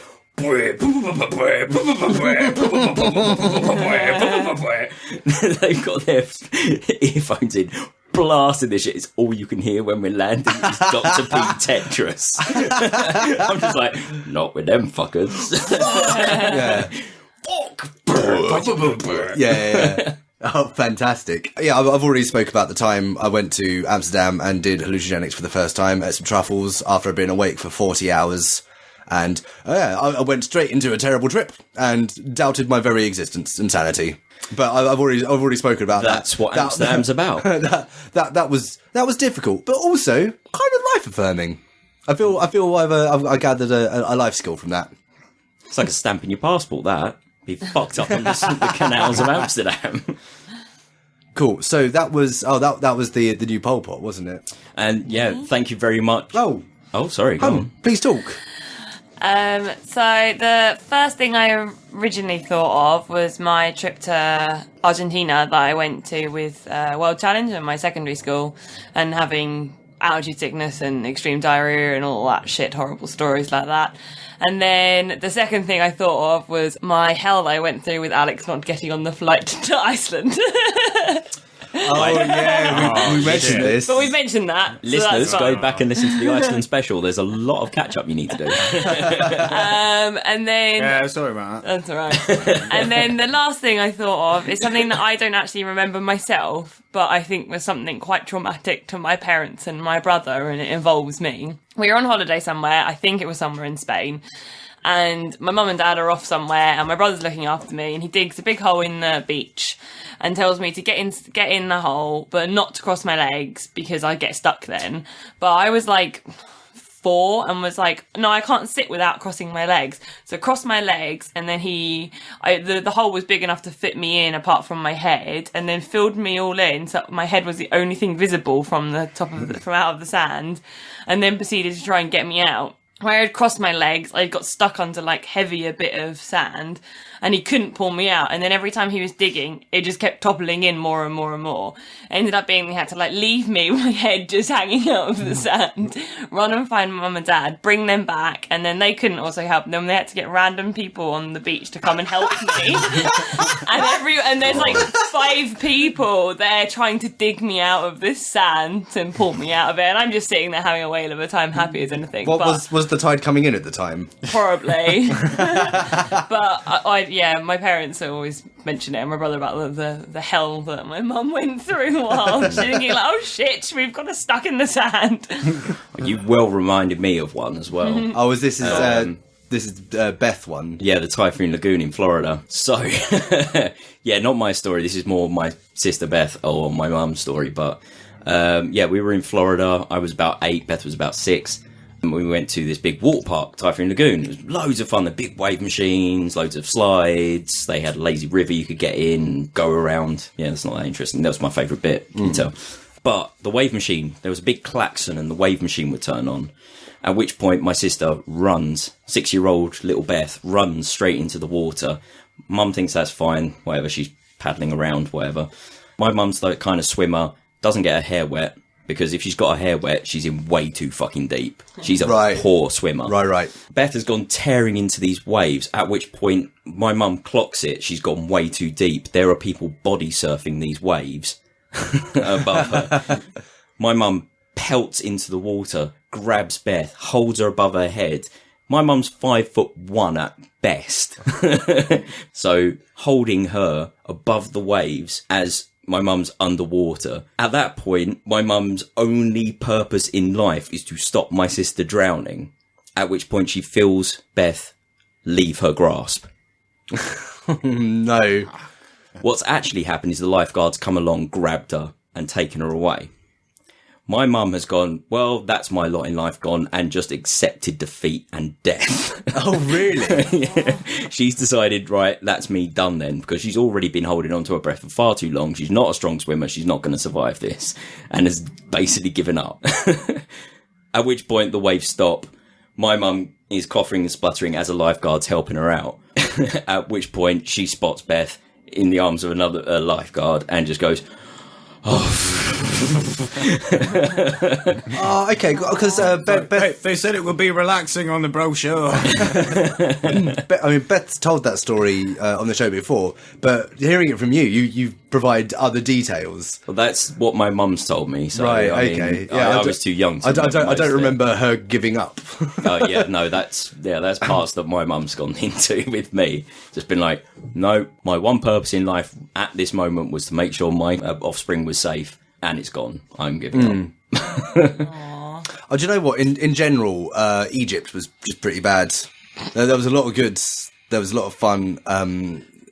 Just in general, like snorkeling off our resort. The resort itself was okay. At some point, you go to Egypt, or Sharm el Sheikh. You go to Sharm el Sheikh, you will shit. You will shit like you've never shat before. And it's really unfortunate because you're getting to heaven, but their toilets are unfortunate. They've all got these weird bidet things in them. So you got the toilet bowl, and there's just this little arm that snakes out that just spits out. Well, it looks like shit because it's so unused, and obviously the plumbing's so bad.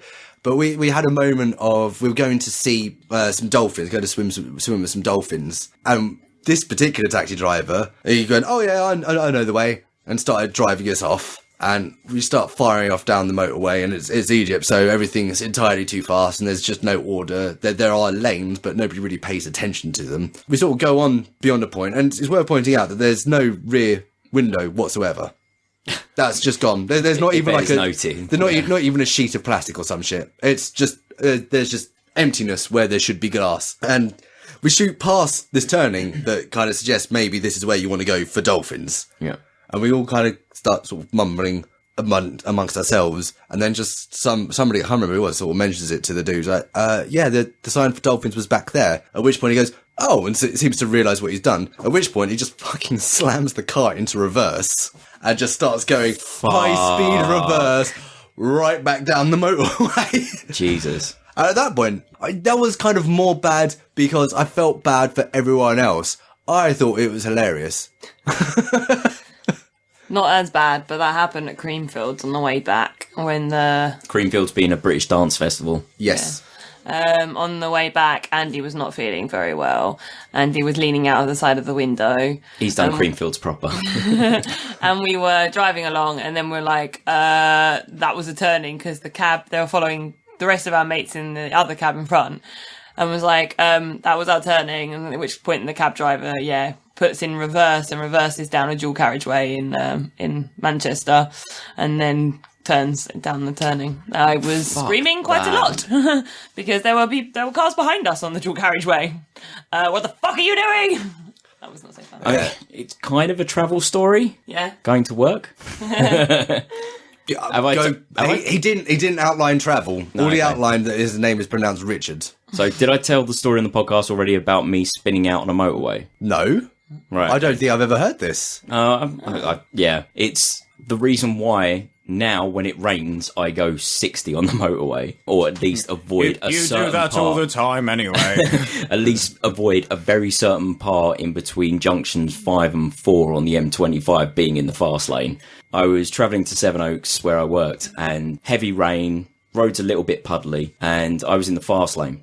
Going 70. I remember I was going 70. How can you be in the fast lane doing 70? It was raining that hard. Everyone was going really slow. Speed. No, you can do 90 in the rain. I was getting annoyed and going like, no, I'm going to just overtake. I'm not going that fast. I'm going the speed limit. That's fine. At which point, just under a bridge, just before it splits off the A21 and M25, local knowledge, there was a big puddle. Hit it with my left side wheels, and I aquaplane.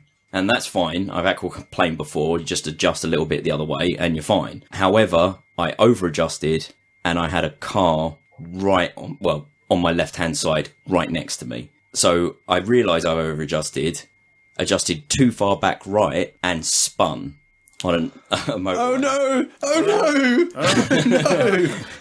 no! I've spun across the fast lane into the middle lane. I've narrowly avoided this other car that was right next to me, and almost stop, realise I can see headlights right in front of me coming towards me, at which point I go, well, in for a penny, in for a pound, and I make the millisecond decision just to floor it and try and spin out again the other way. So I'm facing the right way on the motorway. What I've actually done is gone a full 360 degrees across 3 lanes into the hard shoulder, where I've stopped immediately before hitting the fucking barrier on the hard shoulder and just gone... I sit there for 30 seconds, call work and go, I'm going to be late. I'm going to sit in this hard shoulder for the next couple of minutes and get my breath back. I just spun out on the M25. It's just like, yeah, that was the scariest thing I've done in a car. Yeah. And I'm a motherfucker who, I probably shouldn't admit this if my parents are listening. In my first car, I used to go around a little mini roundabout where I used to live with my parents at full pelt in the rain because I knew I could skid the back out. Like, I'm that kind of driver. When you drive in and you've got experience, you can feel the car. I felt completely out of control, and that's the first time in a car I ever felt awfully out of control. And I'll never do it again, which is why I go really slow when it's pelting it down. Fair enough. I think, does that cover bad experiences at travel? Yeah, thank you, Richard. Thank you, Richie Rick. And if we mispronounce your name, can you please be not polite and tell us we're a dickhead and tell us how to pronounce your name?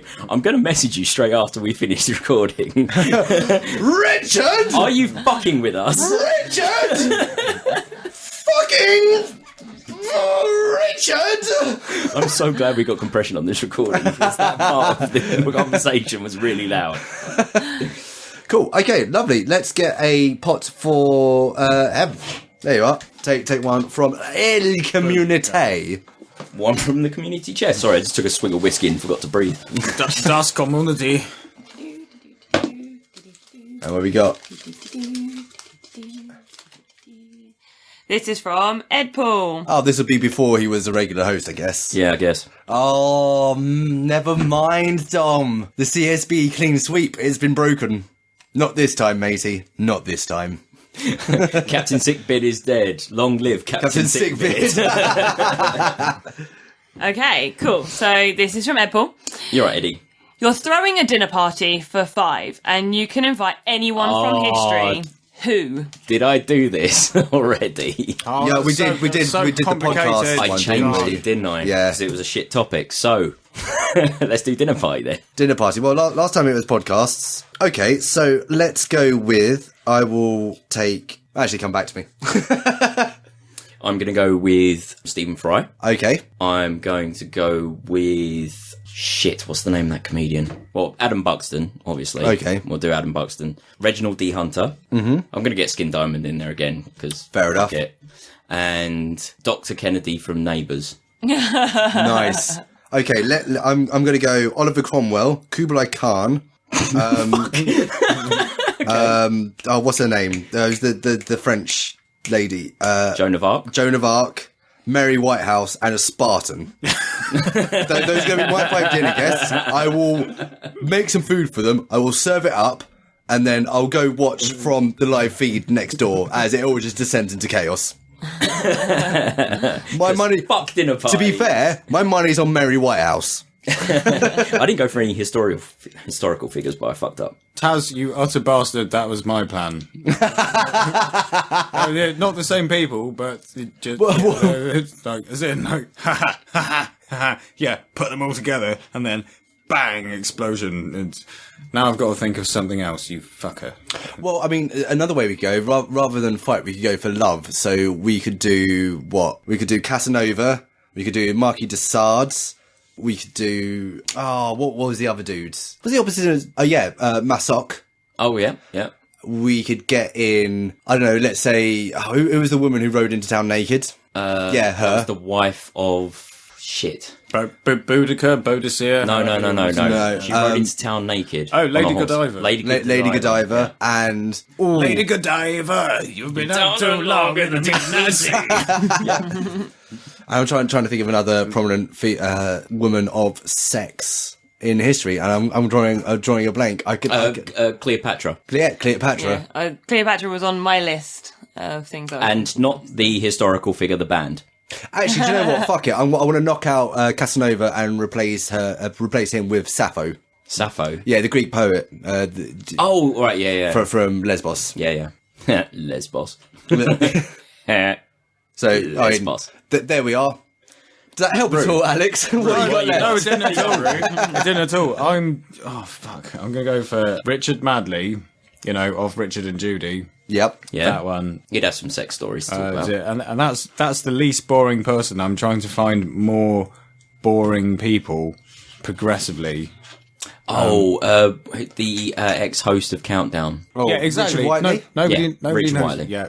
Yes, and 2 Richards. The 2 I mean, you could probably fit Isaac dicks. Newton in there because he was a cantankerous old... Oh, what's the name for it? I can't remember, but he never laughed. Curmudgeon. No. There's an actual scientific, well, vaguely scientific. He name. actually never laughed. There are people who do not laugh. Captain Sickbeard. Why are they still every alive? Episode of this. Why the fuck are they still alive? Why do we let them live? Well, Isaac Newton was one of them, and he was pretty cool. He's pretty boss. He did was pretty boss stuff, didn't he? Something about apples, but something about apples, heaviness, heavy apples. Gravity! But what has he ever done for me? That's what I'm asking. And this is the problem with the EU. Letting in those apple lovers. Yeah, I know. Coming over here, stealing our cocks. Newton, what kind of British name is that? Okay. Okay, so let's go, whoever the current head of ISIS is. Let's go Pol Pot. Let's go... Jeremy Beadle. I needed 3 more. I haven't finished. Oh, sorry, yeah, go for it. Boring people. Wicked, that'll give us some time Anthea to think. Turner, Deck from Ant and Deck, and I need 1 more really fucking boring person. So, that's Taran Wilmore. Hey! Done. Perfect dinner party. 4 boring celebrities and a hippie child.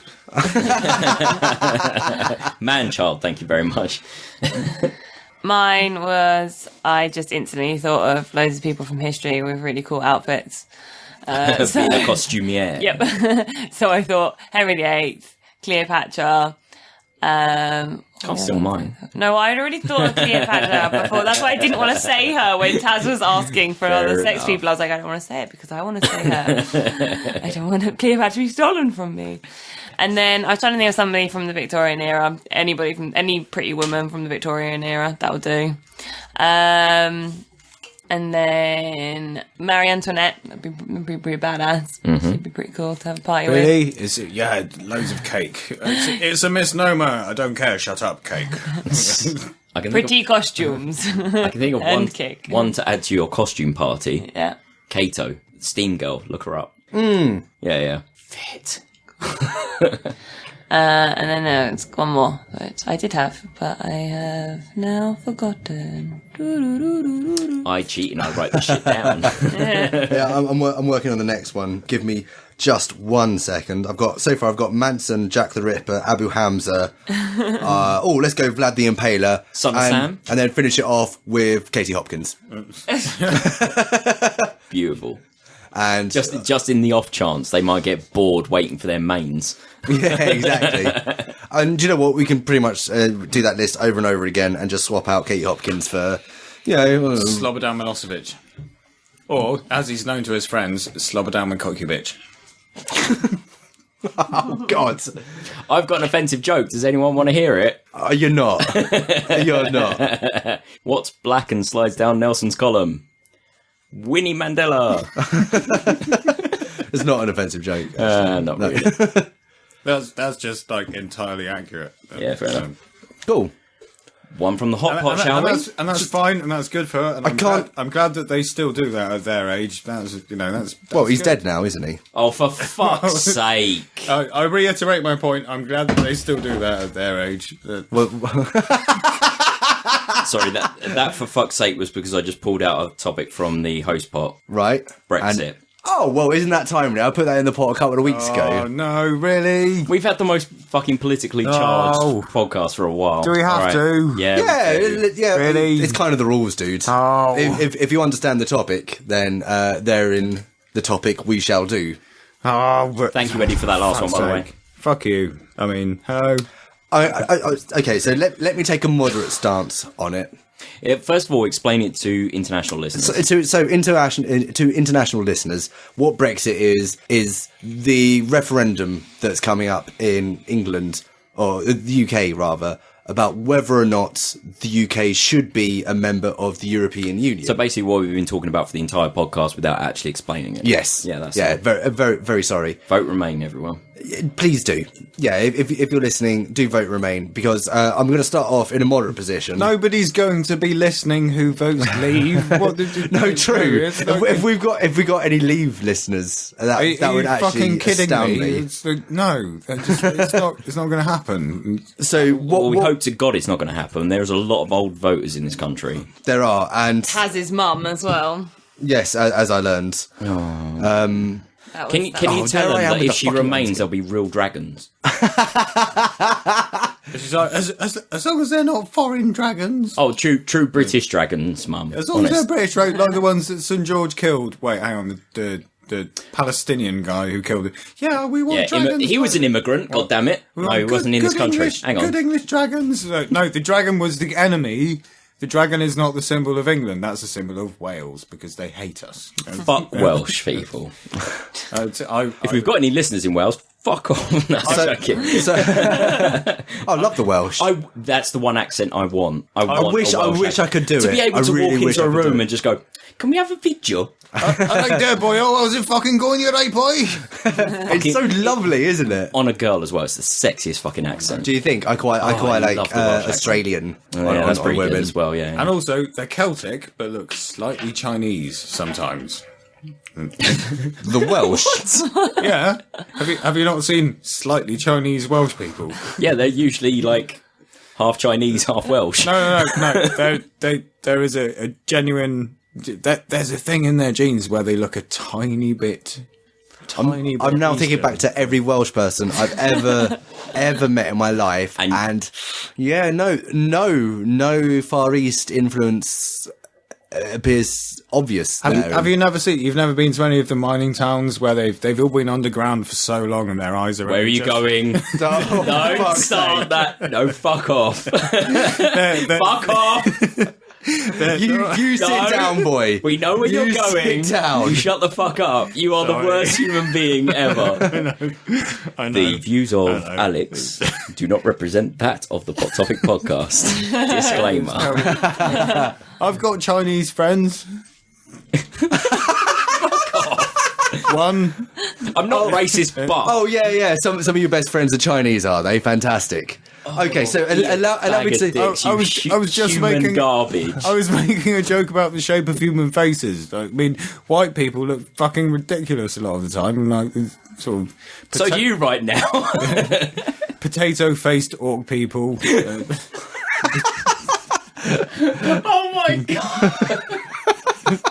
I'm talking about white people right now. No, it's fair enough. So Brexit.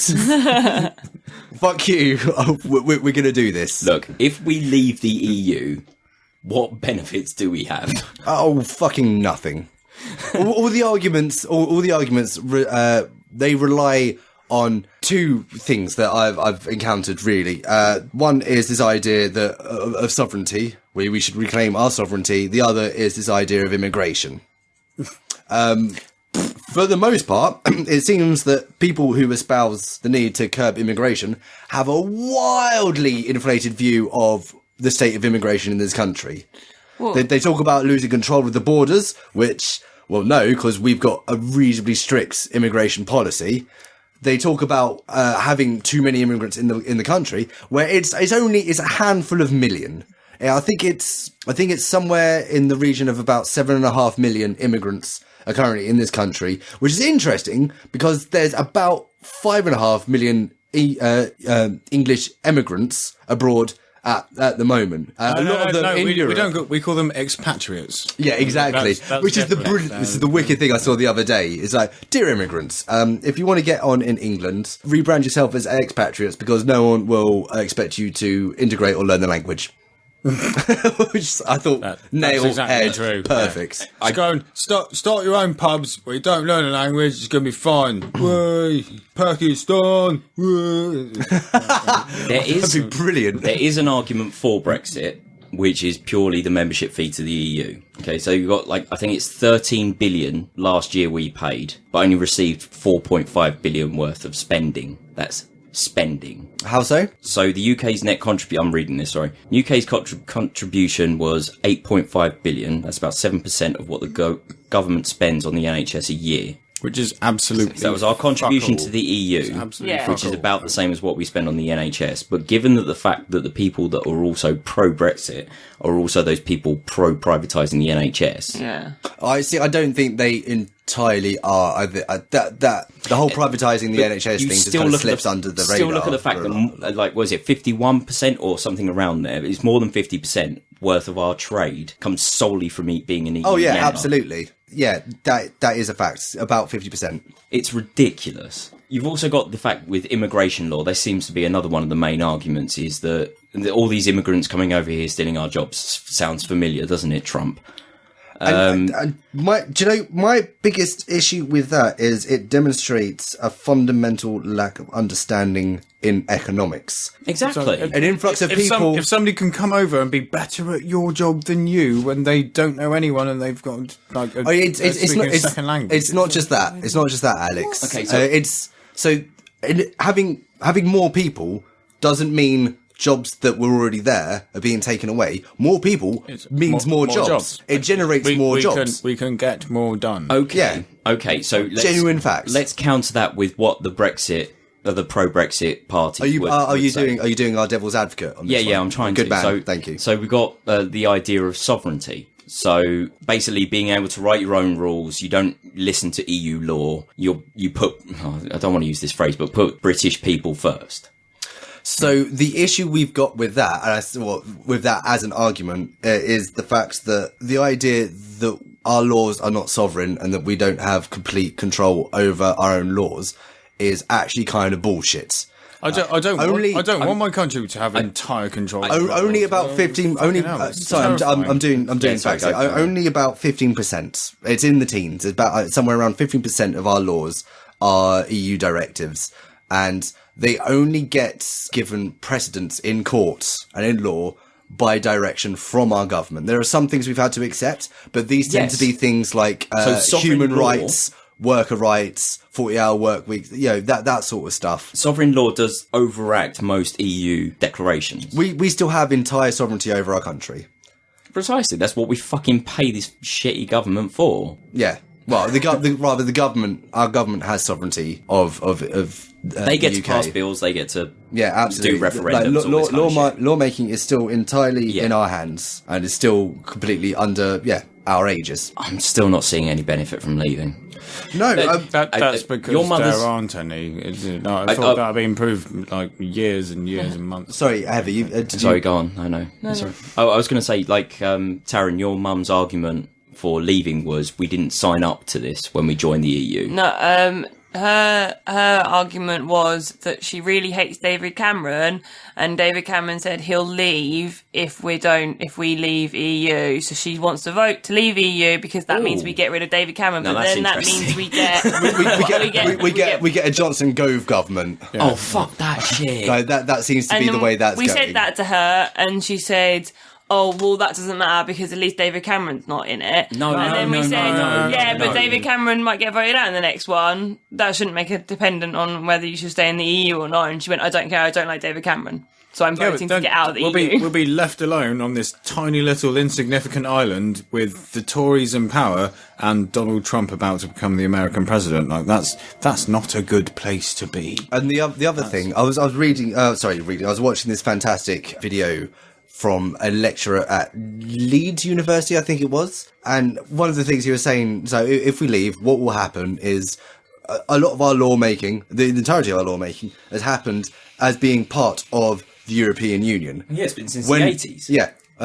40 years we've been in. So, so 70s, I think. That was mid-70s. Oh, God, it was, wasn't it? Jesus. So what will happen is when we leave the common EU, market. the entirety of our constitutional law will be revisited, and there's absolutely no guarantee of which way it will go. Considering we've got a Conservative government in power at the moment, probably not well for the working man. No, it's all right for the rich people. No, it's going to be very good for the 1%ers, and for everyone else, it's going to get well shit. Yeah, well, this is the whole thing. Like your mother's argument, as you explained it to me earlier, was we didn't sign up for this. It's exactly what we signed up for. It was a common market, which has accounted for 51% of our trade. Well, no, originally it wasn't just the common market. It was setting up a body that ensures that global war can never happen again. Because Europe There's is also the unity of it all. Where global war is going to start. It's done fantastically. It's taken Europe, which not like under a century ago was still one of the bloodiest bits of land in the entirety of the world, and had been for hundreds of years. Europe has been a fucking blood field for centuries. It was the epicenter. It has. It's been a constant war. I will also point out the fact that we got a little bit of power and went out and dealt out some sovereignty to some brown-skinned fellows. Yeah, so did all of them. That's the point. Europe was the epicenter of this. Yeah, that's what I'm trying to say. Massive empirical and melting since the formation of the EU, there has been almost no conflict.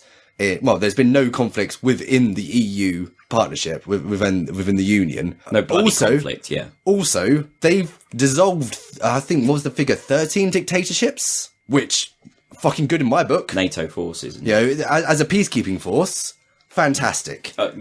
The other argument that often gets bandied around is, well, so much of the EU is completely undemocratic. We got these unelected bits, which they're talking about the EU committee, which, admittedly... That's good, because you leave the population to vote, all of them are fucking stupid and they're going to vote for the wrong person. Well, so, the bits that really matter in the EU, in EU Parliament, they are all democratic. What they're pissing and moaning about is things like the EU committee, which isn't elected, it's appointed.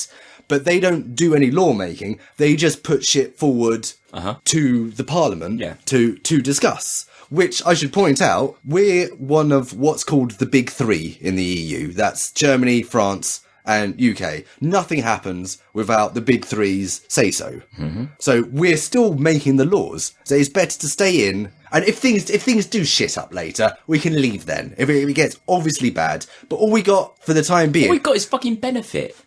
Yeah. All we've got is fucking benefit. Sorry, Anne. Even, if we leave the EU, I reckon so many companies will move their head offices out of London and England and move them to somewhere else, because then they'll be in EU with all of the EU laws and everything like that. I'm not sure about that. What there won't be is investment in UK from outside international companies. Also, London will remain fairly safe because the Corporation of London is a tax haven. Yeah, but it will still come with an added cost, I imagine. Yeah, it's... I mean, I'd imagine at this moment, everyone in the City of London is doing everything they can to bolster themselves against this eventuality. So, I'm well done, Brexit. You've also been a shit portmanteau and also caused the bankers spend more money on bullshit. And also, Brexit, believe isn't spelt with an A, you fuckers!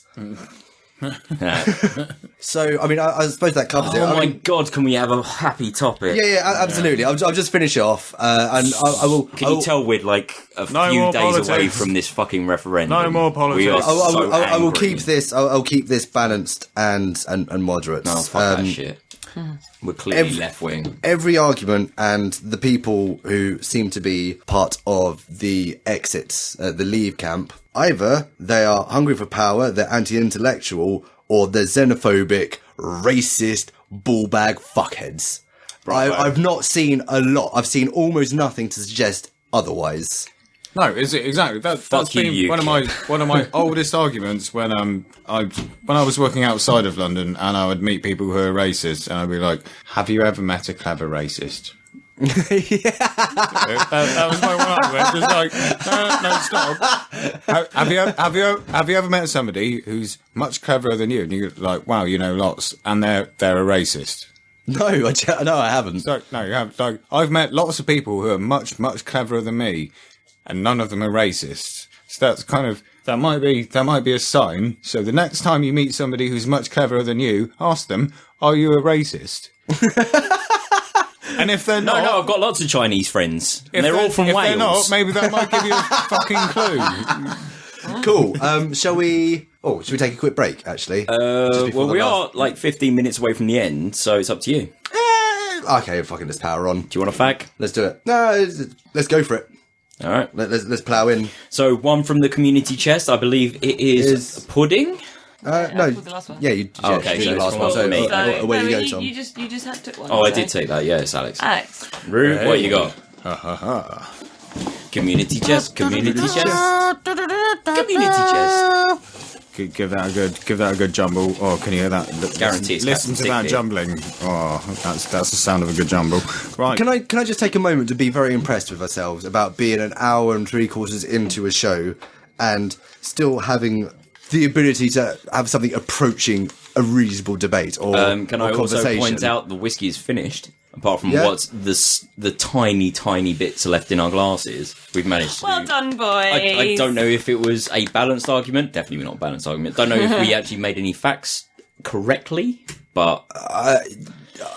What I said is true to the best of my knowledge, apart from that which was obviously opinion. I was looking shit up. I was trying to play devil's advocate. I was looking at the worst arguments I could.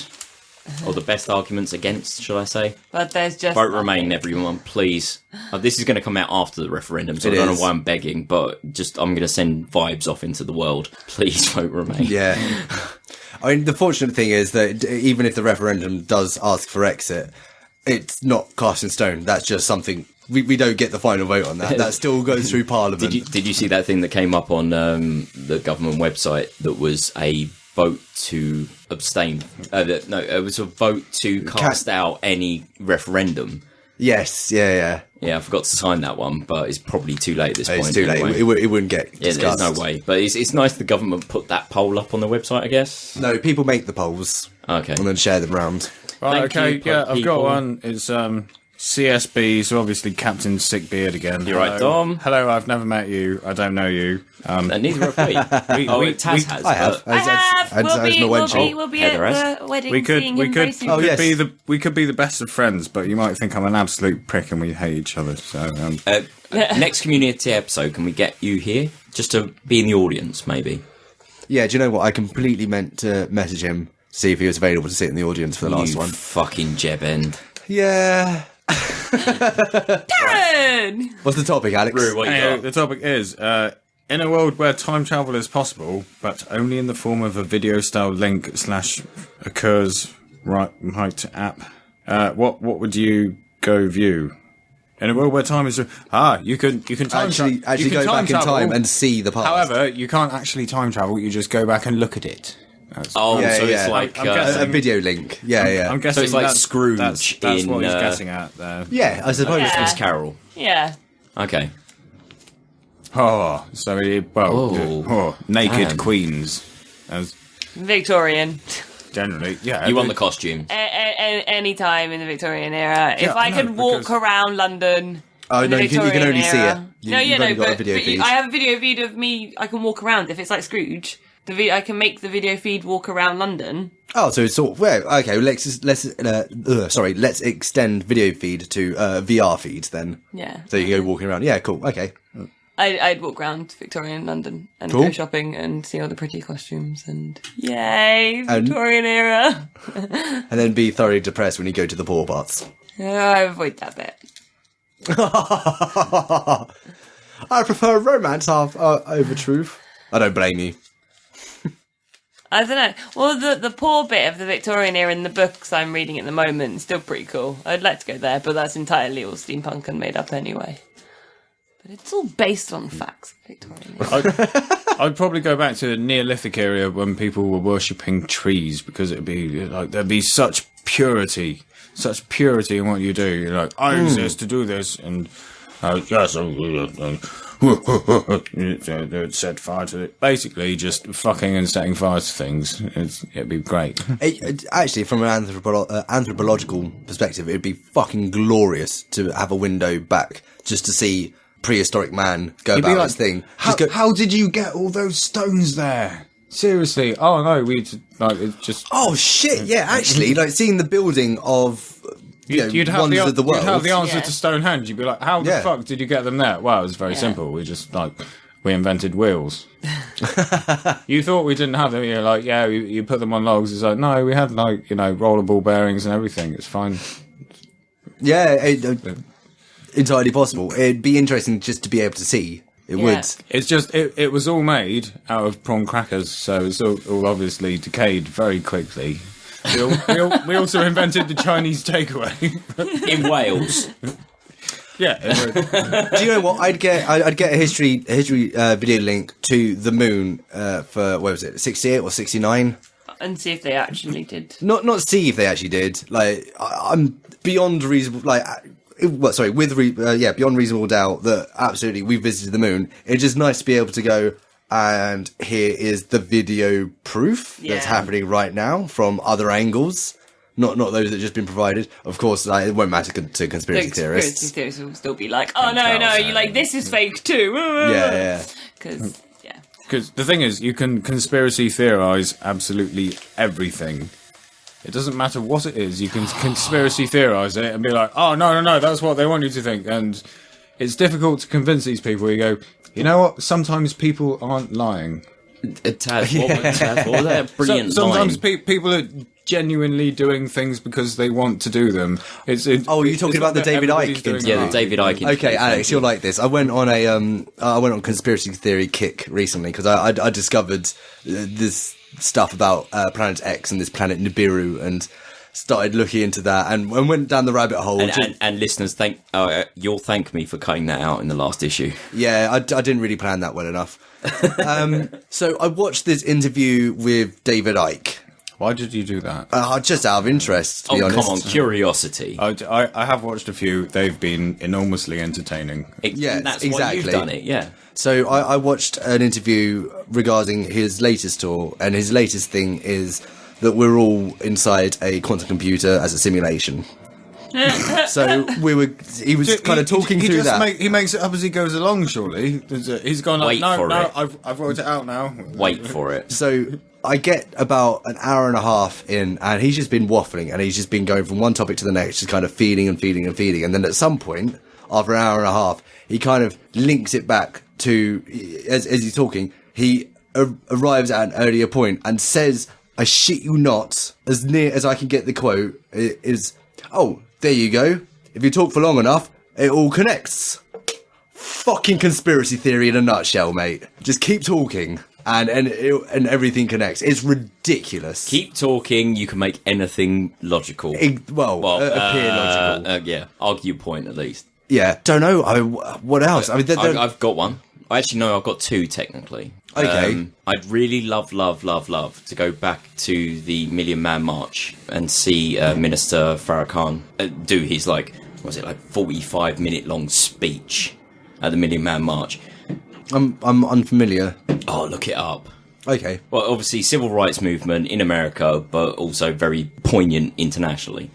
And the other one is, of course, Martin Luther King doing the "I Have a Dream" speech. You can watch that, can't you? That was filmed. Yeah, but I'd love to be there. Okay. That's the difference. If you had that ability, you'd be able to solve so many riddles.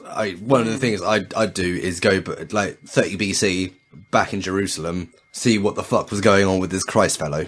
Was he actually there? Blessed are the cheesemakers. Yeah.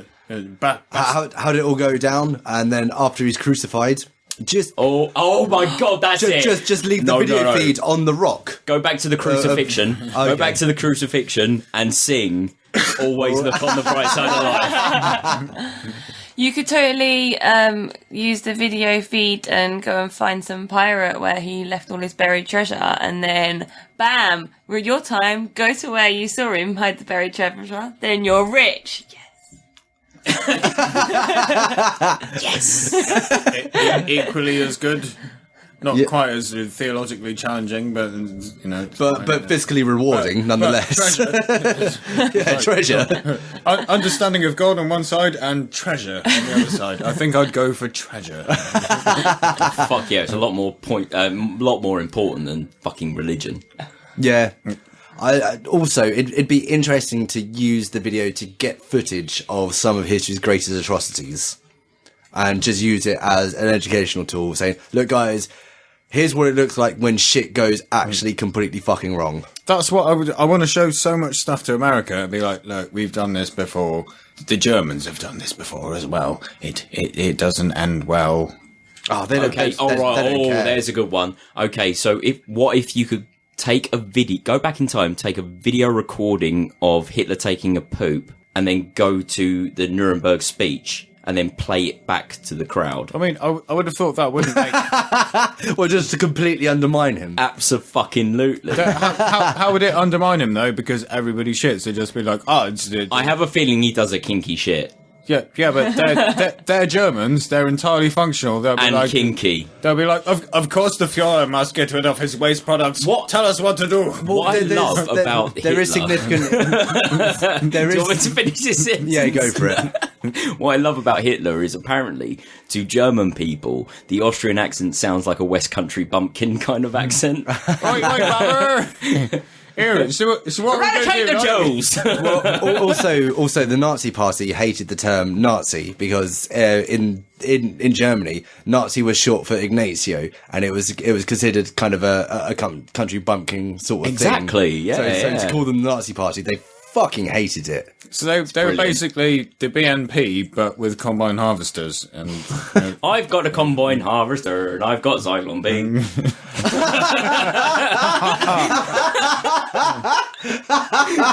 Wow, sorry, this got dark. Well played, sir. I like it. No, there's a reasonable. Thank you, Wurzels, for that one. There's a reasonable amount of evidence. I don't know how good it is. But there's a reasonable amount of evidence to suggest that Hitler was a coprophile. What does that term mean? Sorry. He loves his poo. Loves his poo. He's a scat man. He's a scat man. Give it a D. Yeah, absolutely. So, do you know what? I wouldn't mind actually going back in time and watching Hitler have a shit orgy. I imagine that could only be fucking hilarious. Taran's Saturday Night Hitler Shit Orgy. That's a song title. That's a porn parody we need to bring in. Oh, there we go. Summertime for Hitler, and he's covered in poop.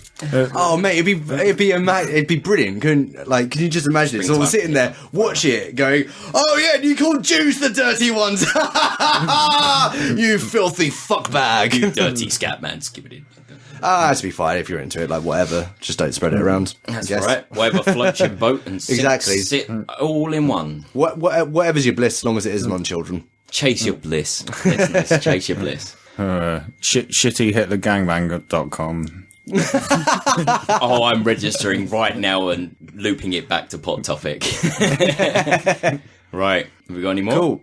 Shall we do it? I mean, there's loads I'd love to be able to see. None of it's very nice. None of it's very funny. It's just, I'd like to be able to see it with my own eyes. Yeah, no, go for it. Kind of, sort of England's, or rather Great Britain's colonial atrocities. I'd like to be able to see those for mine, because that's shit we bury historically. We don't talk about that shit. Where in comparison to Germany, they've got monuments to their Nazi shame fucking everywhere. Yeah, Berlin in places is basically just a monument to their past crimes, and they hold it. They hold it with them. That must be so shit. Being in Germany, you'd walk around, you'd look at something, and just no. be like, oh no, no. It's knowing how far you've come. Yeah, exactly. It's like no, but now my new servant is a deaf lesbian. So it's fine. I know this sounds like a weird statement, but I've never met a nasty German. I haven't met a nasty German. No, nor have I. Yeah, I remember playing a lot of Burnout 3 with a German. And it was some of my best memories of uni. Cool. Should we wrap it there? Yeah. How much time have we got? Have we got time for a quick one? That topic. Thank you very much, Dom. Yeah. That one. So close on the clean and sweep, dude. So close. Maybe next time. Yeah. And everyone else, do send us topics and audio recordings of you doing a topic. What are we going to call them? Let's make it something. We're going to call them. I don't know. What, you want to do this on air? Yeah, let's work it out. Come on, production talk. Oh shit! I don't know. So are we not? Maxi request. MP3 9,000. topics. Topics. No. Dude. Audio pics. No. Pol Pots. I mean, we could just go with Pol Pot for the time being, as we've always done. Well, we're going to call it Pol Pot because we've got to bring him back. Yeah. But just call in. Just call it embarrassing. Bring in your audio recordings of your audible banana juice. Yes. Let us hear you drink some banana juice. Let's have some banana juice. Create some sort of sound file, however you can. Send it to show@pottopicpodcast.com. No. Emails at pottopicpodcast.com. Emails at pottopicpodcast.com. Send it in, preferably MP3 or WAV. I honestly, anything will do. Like, and send me a recording, we'll figure I'll out how to convert it. Yeah. So thank you, Rikard, for doing that. Richard, for doing that. Yeah, no, let's have more. Let's have more. Yeah, I fucking enjoyed that. Right. So, music. So for the outro music, me and Tom are going to caterwaul the lyrics to "Hey There Cthulhu" in the background while my wenchie reads the readout. For the first time ever, I'm not doing the outro. Let's do it. Yeah. Pop, big up. Hey there, Cthulhu, down there in your sunken city. You're a billion light years distant, and the stars look really pretty. Share and tell a friend. It's the only way we're going to get more listeners. So close and yet so far away. The website is pottopicpodcast.com. While you're there, sign up to our newsletter. Our Twitter is @PotTopicPodcast. Search Pot Topic Podcast on Facebook and Tumblr to find our stuff. No one corrupts the way you do. Instagram @PotTopicPodcast and use the hashtag PotTopicPodcast to get on our community wall. Emails are sent to emails@pottopicpodcast.com, our email address. Send us an audio clip or text and we'll play or read it on air. Rate and review us on iTunes and Stitcher. 5 stars, bitches. Like the video on YouTube if that's how you prefer to listen to it. Tom promises to put it up quickly this time. Clash Royale. Join our podcast clan at POPTP clan. Search it. So when the stars... Okay, no, stop. Thank you very much, everyone. Thank you very much, everyone, for listening to the Pot Topic Podcast. Can I get a Boshi motherfucking kebab? Boshi kebab! I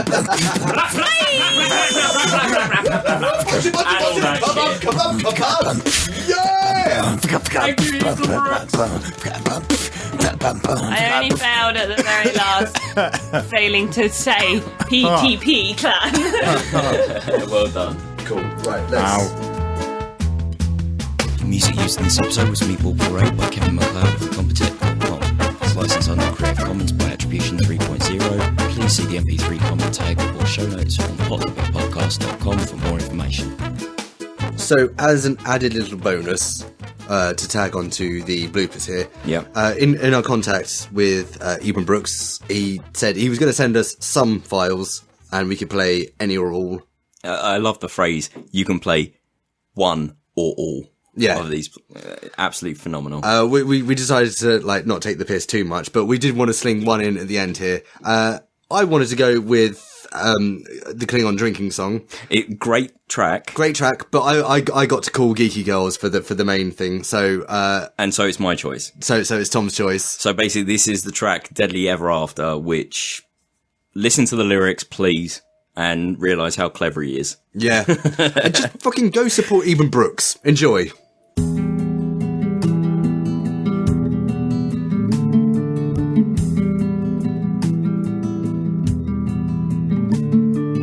Hush, little darling, be glad you're alive. Your sister is busily sharpening knives. And your daddy's new widow is a monster on treads. Come with me or else soon you'll be dead. I'm not much to look at least in good light. The shape is just fine, but the colors are fright. And I know I might scare you, but trust me, my dear, it's the story, not me, you should fear. And the tale marches on, searching forever after, not happy at all. Put an S on that laughter. The narrative couldn't care less who it kills by the by. When it's already written, the scene where you died, but the head taker's axe is turned roughly aside by the piper, the fighter, the builder, the killer, and I. It's the story, not you, that will die.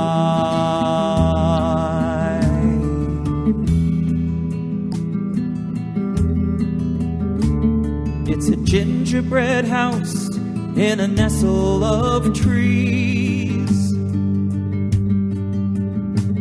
Why isn't it covered with ants, flies, and bees? There's a fire on the hearth and a pot full of stew. The ingredient missing is you. Don't give me that lip, boy, it's not gonna fly.